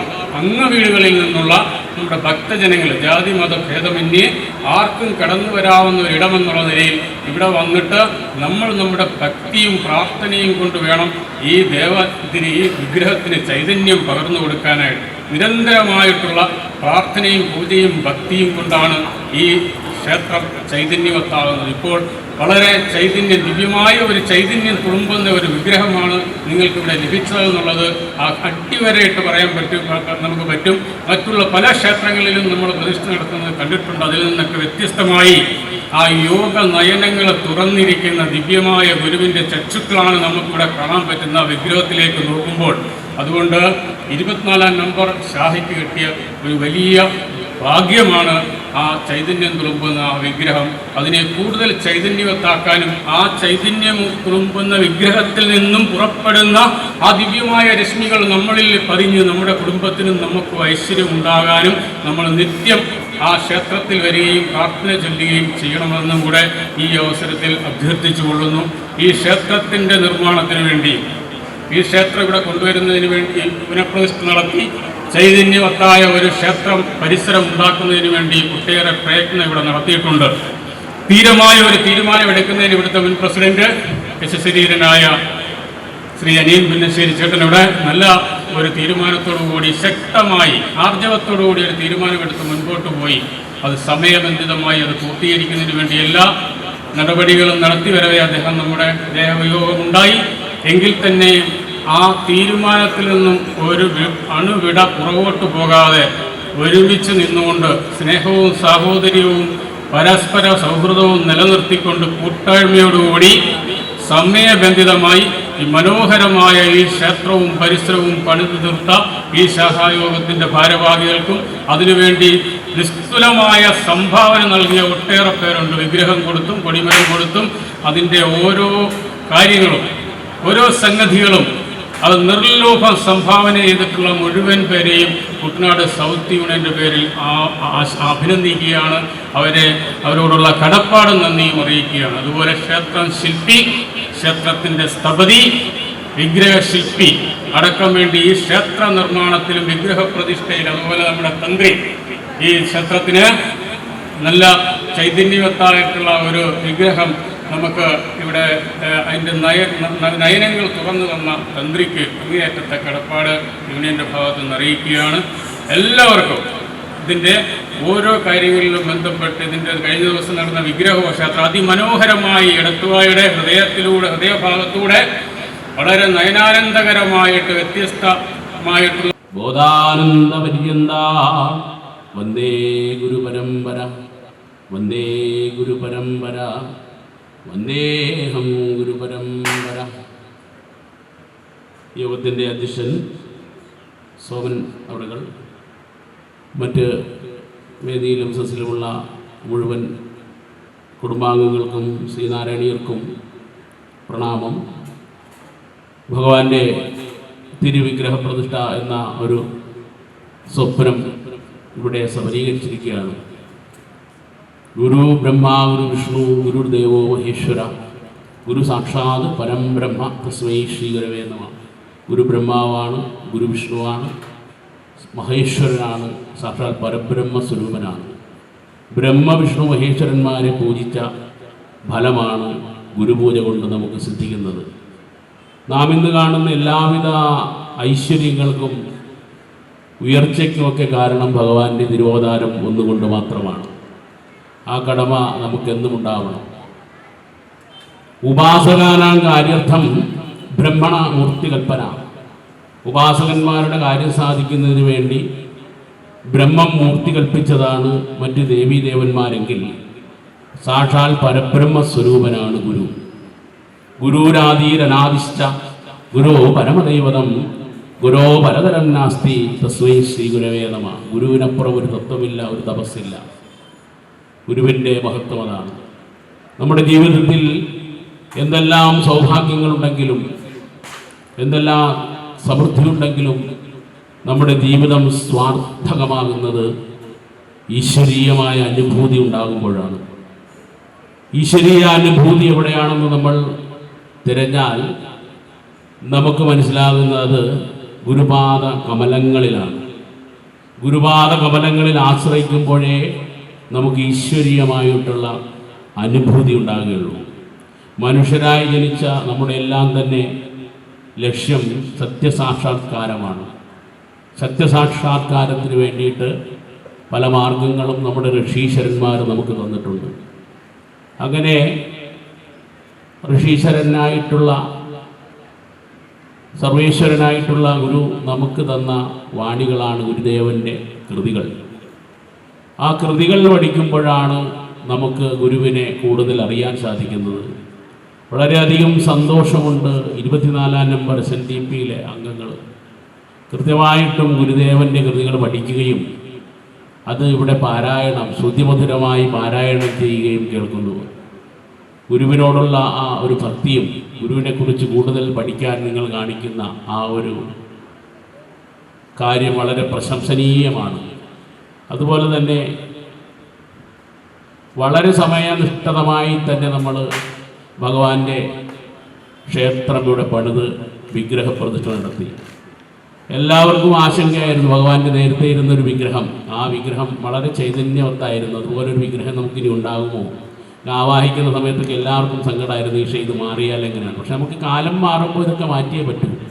നമുക്ക് സന്തോഷത്തോടു കൂടി പറയാൻ പറ്റും അതിനേക്കാളും നല്ല ഭംഗിയായിട്ടുള്ള നല്ലൊരു ബിംബം നമ്മുടെ ആദരണീയനായിട്ടുള്ള സുപ്രഭോ സാറ് പറഞ്ഞ പോലെ തന്നെ നല്ല ഗംഭീരമായിട്ടുള്ള ചൈതന്യവത്തായിട്ടുള്ള ഒരു ബിംബം നമുക്കിവിടെ പ്രതിഷ്ഠിക്കാൻ കഴിഞ്ഞു. അത് വളരെ നമ്മുടെ എല്ലാം തന്നെ സുഹൃതമാണ്, പുണ്യമാണ്. സുഹൃത്തുക്കളായിട്ടുള്ള നിങ്ങളുടെ എല്ലാം തന്നെ ആ പ്രവർത്തനത്തിൻ്റെ ഫലമായിട്ടാണ് നമുക്ക് ഈ സമയബന്ധിതമായിട്ട് തന്നെ ഭഗവാനെ ഇവിടെ പ്രതിഷ്ഠിക്കാൻ കഴിഞ്ഞത്. പ്രതിഷ്ഠിച്ചു കഴിഞ്ഞാൽ മാത്രം ഒരാരംഭശൂരോ കലു കേരളീയ എന്നാണ് കേരളീയരെ കുറിച്ച് ശങ്കരാചാര്യർ പറയുന്നത്. നമുക്ക് ആരംഭത്തിൻ്റെ ശൂരത്വം മാത്രമേ ഉള്ളൂ. ഒരു പ്രതിഷ്ഠാദി കാര്യങ്ങളൊക്കെ കഴിഞ്ഞിട്ട് പിന്നീട് ക്ഷേത്രത്തിലേക്ക് പിന്നെ തിരിഞ്ഞു നോക്കാൻ പറ്റാത്തൊരവസ്ഥയിലാണ് പലയിടത്തും കാണുന്നത്. അതൊന്നും പാടില്ല. ഇവിടെ നമ്മൾ ക്ഷേത്രത്തിൽ പ്രതിഷ്ഠ കഴിഞ്ഞ് കൃത്യമായിട്ടും ഇവിടെ എത്തിച്ചേരണം. നമ്മൾ വിധിപ്രകാരമായിട്ടുള്ള പരബ്രഹ്മ സ്വരൂപമായിട്ട് തന്നെ ഭഗവാനെ താന്ത്രിക വൈദിക ചടങ്ങുകളൊക്കെ സമന്വയിപ്പിച്ചുകൊണ്ട് ലോകാനുഗ്രഹത്വമായിട്ട് ഇവിടെ പ്രതിഷ്ഠിച്ചിരിക്കുകയാണ്.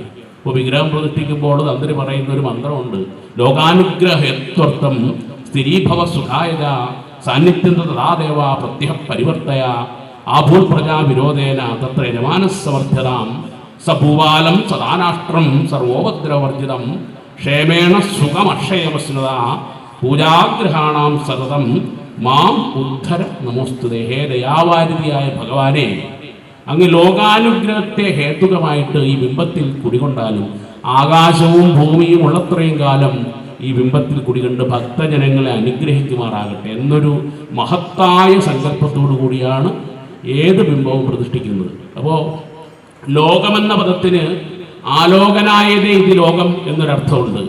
തൻ്റെ കൺമുന്നിൽ കാണുന്നതാണ് തൻ്റെ ലോകം. അപ്പോൾ തൻ്റെ കൺമുന്നിൽ ക്ഷേത്രത്തിൽ ഒരു പ്രതിഷ്ഠ കഴിഞ്ഞാൽ ഭഗവാന്റെ അടുത്ത് വരുന്നവരെ അനുഗ്രഹിക്കുക എന്നാണ് കർത്തവ്യം. ലോകാനുഗ്രഹത്വം എന്നതിൻ്റെ അർത്ഥം അതാണ്. അപ്പോൾ തൻ്റെ മുന്നിൽ വന്ന് പ്രാർത്ഥിക്കുന്നവരെ അനുഗ്രഹിക്കും. നമ്മൾ പ്രതിഷ്ഠ കഴിഞ്ഞ് വീട്ടിൽ ഇരുന്ന് കഴിഞ്ഞാൽ അനുഗ്രഹം കിട്ടത്തില്ലെന്നർത്ഥം. അപ്പോൾ ക്ഷേത്രത്തിൽ പ്രതിഷ്ഠ കഴിഞ്ഞാൽ ഭഗവാന്റെ അടുത്ത് വന്ന് പ്രാർത്ഥിക്കുമ്പോഴാണ് നമുക്ക് അനുഗ്രഹം കിട്ടുന്നത്. ഇപ്പോൾ ലോകാനുഗ്രഹ ഹേത്വർത്ഥമായിട്ടാണ് ഒരു പ്രതിഷ്ഠ നടത്തുന്നത്. അങ്ങനെ താന്ത്രിക വിധിപ്രകാരം ഭഗവാനയുടെ അഷ്ടബന്ധത്തോടുകൂടി തന്നെ പ്രതിഷ്ഠ കഴിച്ചു. 41 ദിവസം വിശേഷാൽ പൂജകളുണ്ട്. അപ്പോൾ എല്ലാവർക്കും 41 ദിവസം വിശേഷാൽ പൂജകളൊക്കെ ഓരോരുത്തരായിട്ട് നടത്തണം. പ്രാർത്ഥനകൾക്ക് കൂടുതൽ പ്രാധാന്യം കൽപ്പിക്കണം. 41ാമത്തെ ദിവസം അഷ്ടബന്ധം ഉറക്കുന്ന ദിവസമാണ്. അത് 41ാം കലശം. പിന്നീട് വാർഷിക ചടങ്ങുകളൊക്കെ നടക്കും. ഇവിടെ പ്രധാനമായിട്ടും ഗുരുവും സുബ്രഹ്മണ്യസ്വാമിയും തുല്യ പ്രാധാന്യത്തോടു കൂടി, ഗുരുവിൻ്റെ ഇഷ്ടമൂർത്തിയാണ് സുബ്രഹ്മണ്യസ്വാമി. അപ്പോൾ സുബ്രഹ്മണ്യസ്വാമിയും ഗുരുവും തത്തുല്യ പ്രാധാന്യത്തോടു കൂടി തിളങ്ങി വിളങ്ങുന്ന ഒരു മാതൃകാ സ്ഥാനം കൂടിയാണ് നമ്മുടെ ക്ഷേത്രം. അപ്പം അതുകൊണ്ട് ഇവിടെ വന്ന് ആശ്രയിക്കുന്നവർ ഗുരുവിൻ്റെ കൃതികളൊക്കെ പാരായണം ചെയ്യുകയും ഏകോദരത്ത സഹോദരന്മാരെ പോലെ ഭഗവാൻ വിഭാവനം ചെയ്ത രീതിയിൽ ഇവിടെ വരാനും മറ്റൊരു വിദ്വേഷവും കൂടാതെ ഇവിടെ പ്രാർത്ഥിക്കാനും ഒക്കെ നിങ്ങൾക്ക് കഴിയണം. അപ്പം അങ്ങനെ ചെയ്യുമ്പോഴാണ് ഗുരുവിൻ്റെ മാർഗത്തിലൂടെ നമുക്ക് പോകുമ്പോൾ നമുക്ക് ഗുരുവിൻ്റെ അനുഗ്രഹം ഉണ്ടാകും. ഗുരുവിൻ്റെ അനുഗ്രഹം ഉണ്ടാകുമ്പോൾ സുബ്രഹ്മണ്യസ്വാമിയുടെയും അനുഗ്രഹം ഉണ്ടാകും. അപ്പോൾ പ്രഥമാപൂജ്യത എന്നാണ്. അപ്പോൾ നമ്മൾ ഈശ്വരവിശ്വാസത്തിലേക്കുള്ള ആദ്യത്തെ ഒരു കടമയാണ് പ്രതിമാപൂജനം. പ്രതിമ പൂജിച്ച് നമ്മൾ അറിഞ്ഞ് പ്രതിമയല്ല ഈശ്വരനെന്നറിഞ്ഞ് മുന്നോട്ട് നമ്മൾ പോകണം. അപ്പം അതിൻ്റെ ആദ്യത്തെ പടിയാണ് ഓരോ ക്ഷേത്രങ്ങളും. ക്ഷേത്രമെന്നോ ക്ഷയായത് ഇത് ക്ഷേത്രമെന്നാണ്. ക്ഷേത്രത്തിൽ നിന്ന് നമ്മളെ രക്ഷിക്കുന്നതാണ് ക്ഷേത്രം. അപ്പോൾ ഒരു പരിധി കഴിയുമ്പോൾ നമ്മൾ ഈ ക്ഷേത്രത്തിൽ ആരാധിച്ച് ഈശ്വരനെ ആരാധിച്ച് ആ ചൈതന്യത്തിൽ നമ്മളിലുള്ള ചൈതന്യം തന്നെയാണ് എന്ന് നമ്മൾ മനസ്സിലാക്കി തത്വമസി എന്ന ഒരു തലത്തിലേക്ക് നമ്മൾ എത്തി മുന്നോട്ട് നമ്മൾ പോകണം. നമ്മളെല്ലാവരും ഈ ക്ഷേത്രങ്ങളിൽ മാത്രം അലയുന്ന ഒരവസ്ഥയാണ്. അത് മാത്രം പോരാ, ക്ഷേത്രത്തിൽ നിന്ന് നമ്മൾ മുന്നോട്ട് പോയി ഈശ്വര സാക്ഷാത്കാരത്തിലേക്ക് എത്തിച്ചേരണം. അങ്ങനെ എത്തിച്ചേരണമെങ്കിൽ ഗുരുവിലെ മാർഗത്തിലൂടെ നമ്മൾ വരണം. ഗുരുവിലൂടെ വന്നിട്ട് ഗുരുവിൻ്റെ കൃതികൾ നമ്മൾ പഠിച്ച് അത് മനനം ചെയ്യണം. 4 പാദങ്ങളാണ് ധർമ്മത്തിനുള്ളത്: അധീതി, ബോധം, ആചരണം, പ്രചരണം. അധീതി എന്നാൽ ഗുരുവിൻ്റെ കൃതികൾ നമ്മൾ വായിക്കുക, അധീതി. ബോധം, അത് നമ്മുടെ മനസ്സിൽ ഉൾക്കൊള്ളുക. ആചരണം, അത് നമ്മൾ ആചരിക്കുക. പ്രചരണം, ഗുരുവിൻ്റെ കൃതികൾ നമ്മൾ മറ്റുള്ളവർക്ക് പകർന്നു കൊടുക്കുക. അങ്ങനെ 4 കാര്യം നമ്മൾ ചെയ്യുമ്പോഴാണ് നമ്മൾ യഥാർത്ഥ ഗുരുഭക്തരായി മാറുന്നത്. അപ്പോൾ ഈ ഗുരു കൃതികളൊക്കെ പഠിക്കാനും ഇത് പഠിപ്പിക്കാനും ഗുരു വിഭാവനം ചെയ്ത തരത്തിലുള്ള ഒരു ക്ഷേത്രമായിട്ട് ഇത് മാറാനും ഒക്കെ കഴിയണം. എന്നാലേ നമുക്ക് ഗുരുവിനോടുള്ള പൂർണ്ണഭക്തി, അല്ലെങ്കിൽ നമ്മൾ ഗുരു ഭക്തന്മാരായി ഗുരുവംശികളായി മാറത്തുള്ളൂ. അതുകൊണ്ട് നമുക്ക് എല്ലാ ഭാഗ്യങ്ങളും തന്ന ആ ഗുരുവിനോടുള്ള ആ കടമ നമ്മൾ നിർവഹിക്കണം. നമ്മുടെ കുട്ടികളേക്ക് ഗുരുവിൻ്റെ കൃതികൾ പഠിപ്പിച്ചു കൊടുക്കണം. അതിനൊക്കെ ഇവിടെ ഒരുപാട് കാര്യങ്ങൾ ഇവിടെ ചെയ്യുന്നുണ്ട്. വളരെ സന്തോഷമുണ്ട്. എന്തായാലും നമുക്ക് ആ ഈ ക്ഷേത്രത്തിന് കാരണഭൂതനായിരിക്കുന്ന എല്ലാവരും പറഞ്ഞ പോലെ തന്നെ ഈ നമ്മുടെ എല്ലാമായിരുന്ന അനിയൻ പുന്നശ്ശേരി, അദ്ദേഹം ഞാനിവിടെ വരാനും ഒക്കെ കാരണം അദ്ദേഹം തന്നെയാണ്. അദ്ദേഹത്തിൻ്റെ ആ ഓർമ്മകൾ, ഒരുപാട് കാര്യങ്ങൾ അദ്ദേഹത്തിൻ്റെ കൂടെ ചേർന്ന് നിന്ന് ഇവിടെ ചെയ്യാൻ എനിക്ക് സാധിച്ചിട്ടുണ്ട്. അതൊരു വലിയൊരു മനസ്സായിരുന്നു. നമുക്കൊക്കെയുള്ള തീർത്താൽ തീരാത്തൊരു നഷ്ടം തന്നെയാണ് അനിയൻ പുന്നശ്ശേരി.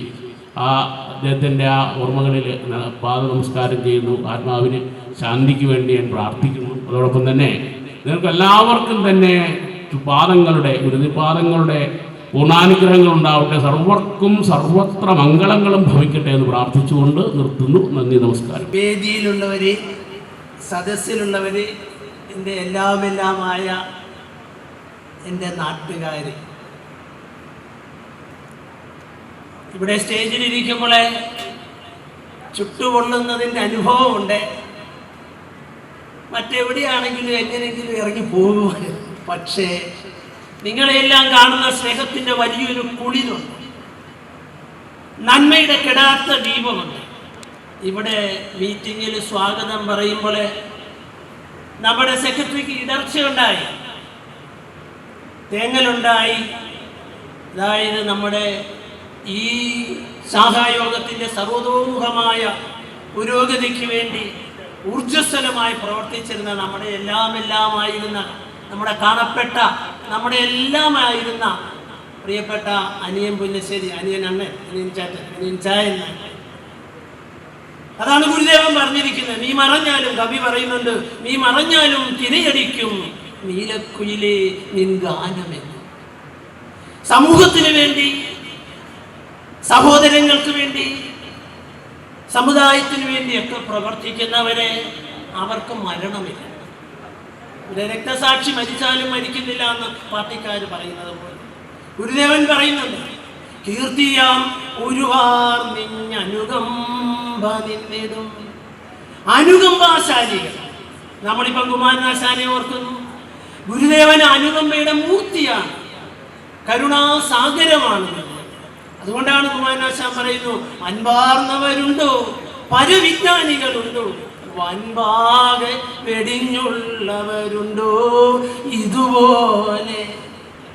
പക്ഷെ ആ കുമാരനാശാൻ ഗുരുവിനെ ബഹുമാനിച്ച്, ഗുരുവെ അവസാന കാലം വരെയും ആ ഗുരുവാണ് എൻ്റെ എല്ലാം. ആശാൻ വളർന്നു വലുതായി, മഹാകവിയായി, പൗരപ്രമുഖനായി, എല്ലാ തരത്തിലും നിറഞ്ഞു നിൽക്കുമ്പോഴും ആശാൻ പറയുന്നു, മാതാവെ പോൽ മനസ്സിൽ കരുണ. ഗുരുദേവൻ എൻ്റെ അമ്മയുടെ സ്നേഹം, അമ്മയെപ്പോലെ എന്നെ സ്നേഹിക്കുന്നു. മാതാവെ പോൽ മനസ്സിൽ കരുണ, ജനകനെ പോലവേ ക്ഷേമചിന്ത. അച്ഛനെ പോലെ, ഒരു മകന്റെ വളർച്ച ആഗ്രഹിക്കുന്ന അച്ഛനെ പോലെ ആ ക്ഷേമചിന്ത. ഭ്രാതാവെ പോലെ എന്തെന്നിതു ഹൃദി സഹജ സ്നേഹവും വേദവിൻ. ഒരു സഹോദരനെ പോലെയുള്ള സ്നേഹം. ഇനി വേദത്തെ പോലെ ഓതുന്ന അറിവ്. ഗുരുദേവൻ അറിവിൻ്റെ ഒരു കടലായിരുന്നു. എല്ലാ അറിവും അങ്ങ് കടഞ്ഞെടുത്ത, പാലാഴി കടഞ്ഞെടുത്ത ഒരു അമൃതാന്യ. ആ അറിവിന്റെ വെളിച്ചത്തിൽ നിന്ന് ഈശ്വര സാക്ഷാത്കാരം നേടി ഈശ്വരനായി മാറിയ ആ നരരൂപമെടുത്ത് ഭൂമിയിൽ പെരുമാറിയ കാമധേനു.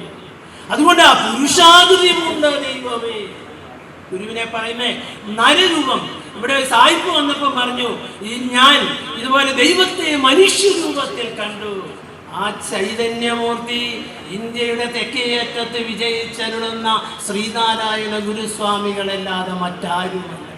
ഒരു സായിപ്പാണ് ഇത് പറയുന്നത്. സായിപ്പുമാര് കള്ളം പറയത്തില്ല, അവർ പഠിച്ച് അറിഞ്ഞ് മനസ്സിലാക്കി. ഇപ്പൊ ശ്രീബുദ്ധനെ കുറിച്ച് പറയുമ്പോൾ, Buddha is the light of Asia. ഏഷ്യയുടെ വെളിച്ചമാണ് ബുദ്ധൻ.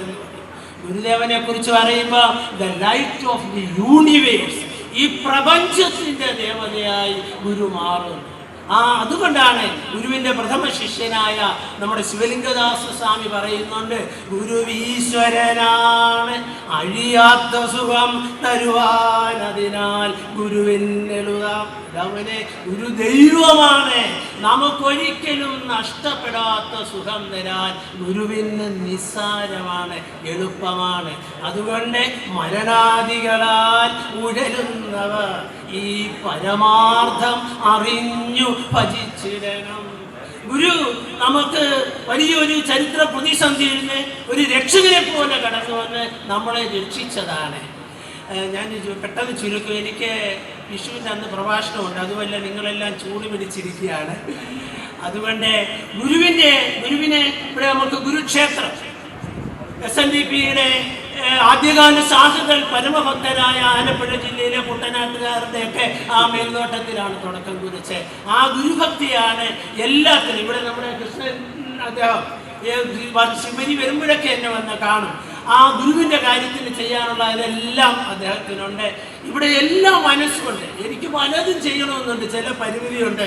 ഇനിയും ഞാൻ എന്തൊക്കെ ചെയ്യാൻ പറ്റുമെന്ന് ആലോചിച്ചുകൊണ്ടിരിക്കുകയാണ്. അപ്പോൾ ഇനിയും നമ്മുടെ ഗുരുദേവ ഭക്തരായിട്ടുള്ളവർ പലതും ചെയ്യും. ഈ ക്ഷേത്രത്തെ പരമാവധി ഉപയോഗിക്കണം. ഗുരുവിൻ്റെ ഈശ്വരീയ ഭാവം കണ്ടെത്തി പ്രാർത്ഥിച്ച് ആ അനുഗ്രഹം നേടി നിങ്ങളും നിങ്ങളുടെ കുടുംബാംഗങ്ങളും രക്ഷപ്പെടണമെന്ന് മാത്രം ഓർമ്മിപ്പിച്ചുകൊണ്ട് നിർത്തുന്നു. നന്ദി, നമസ്കാരം.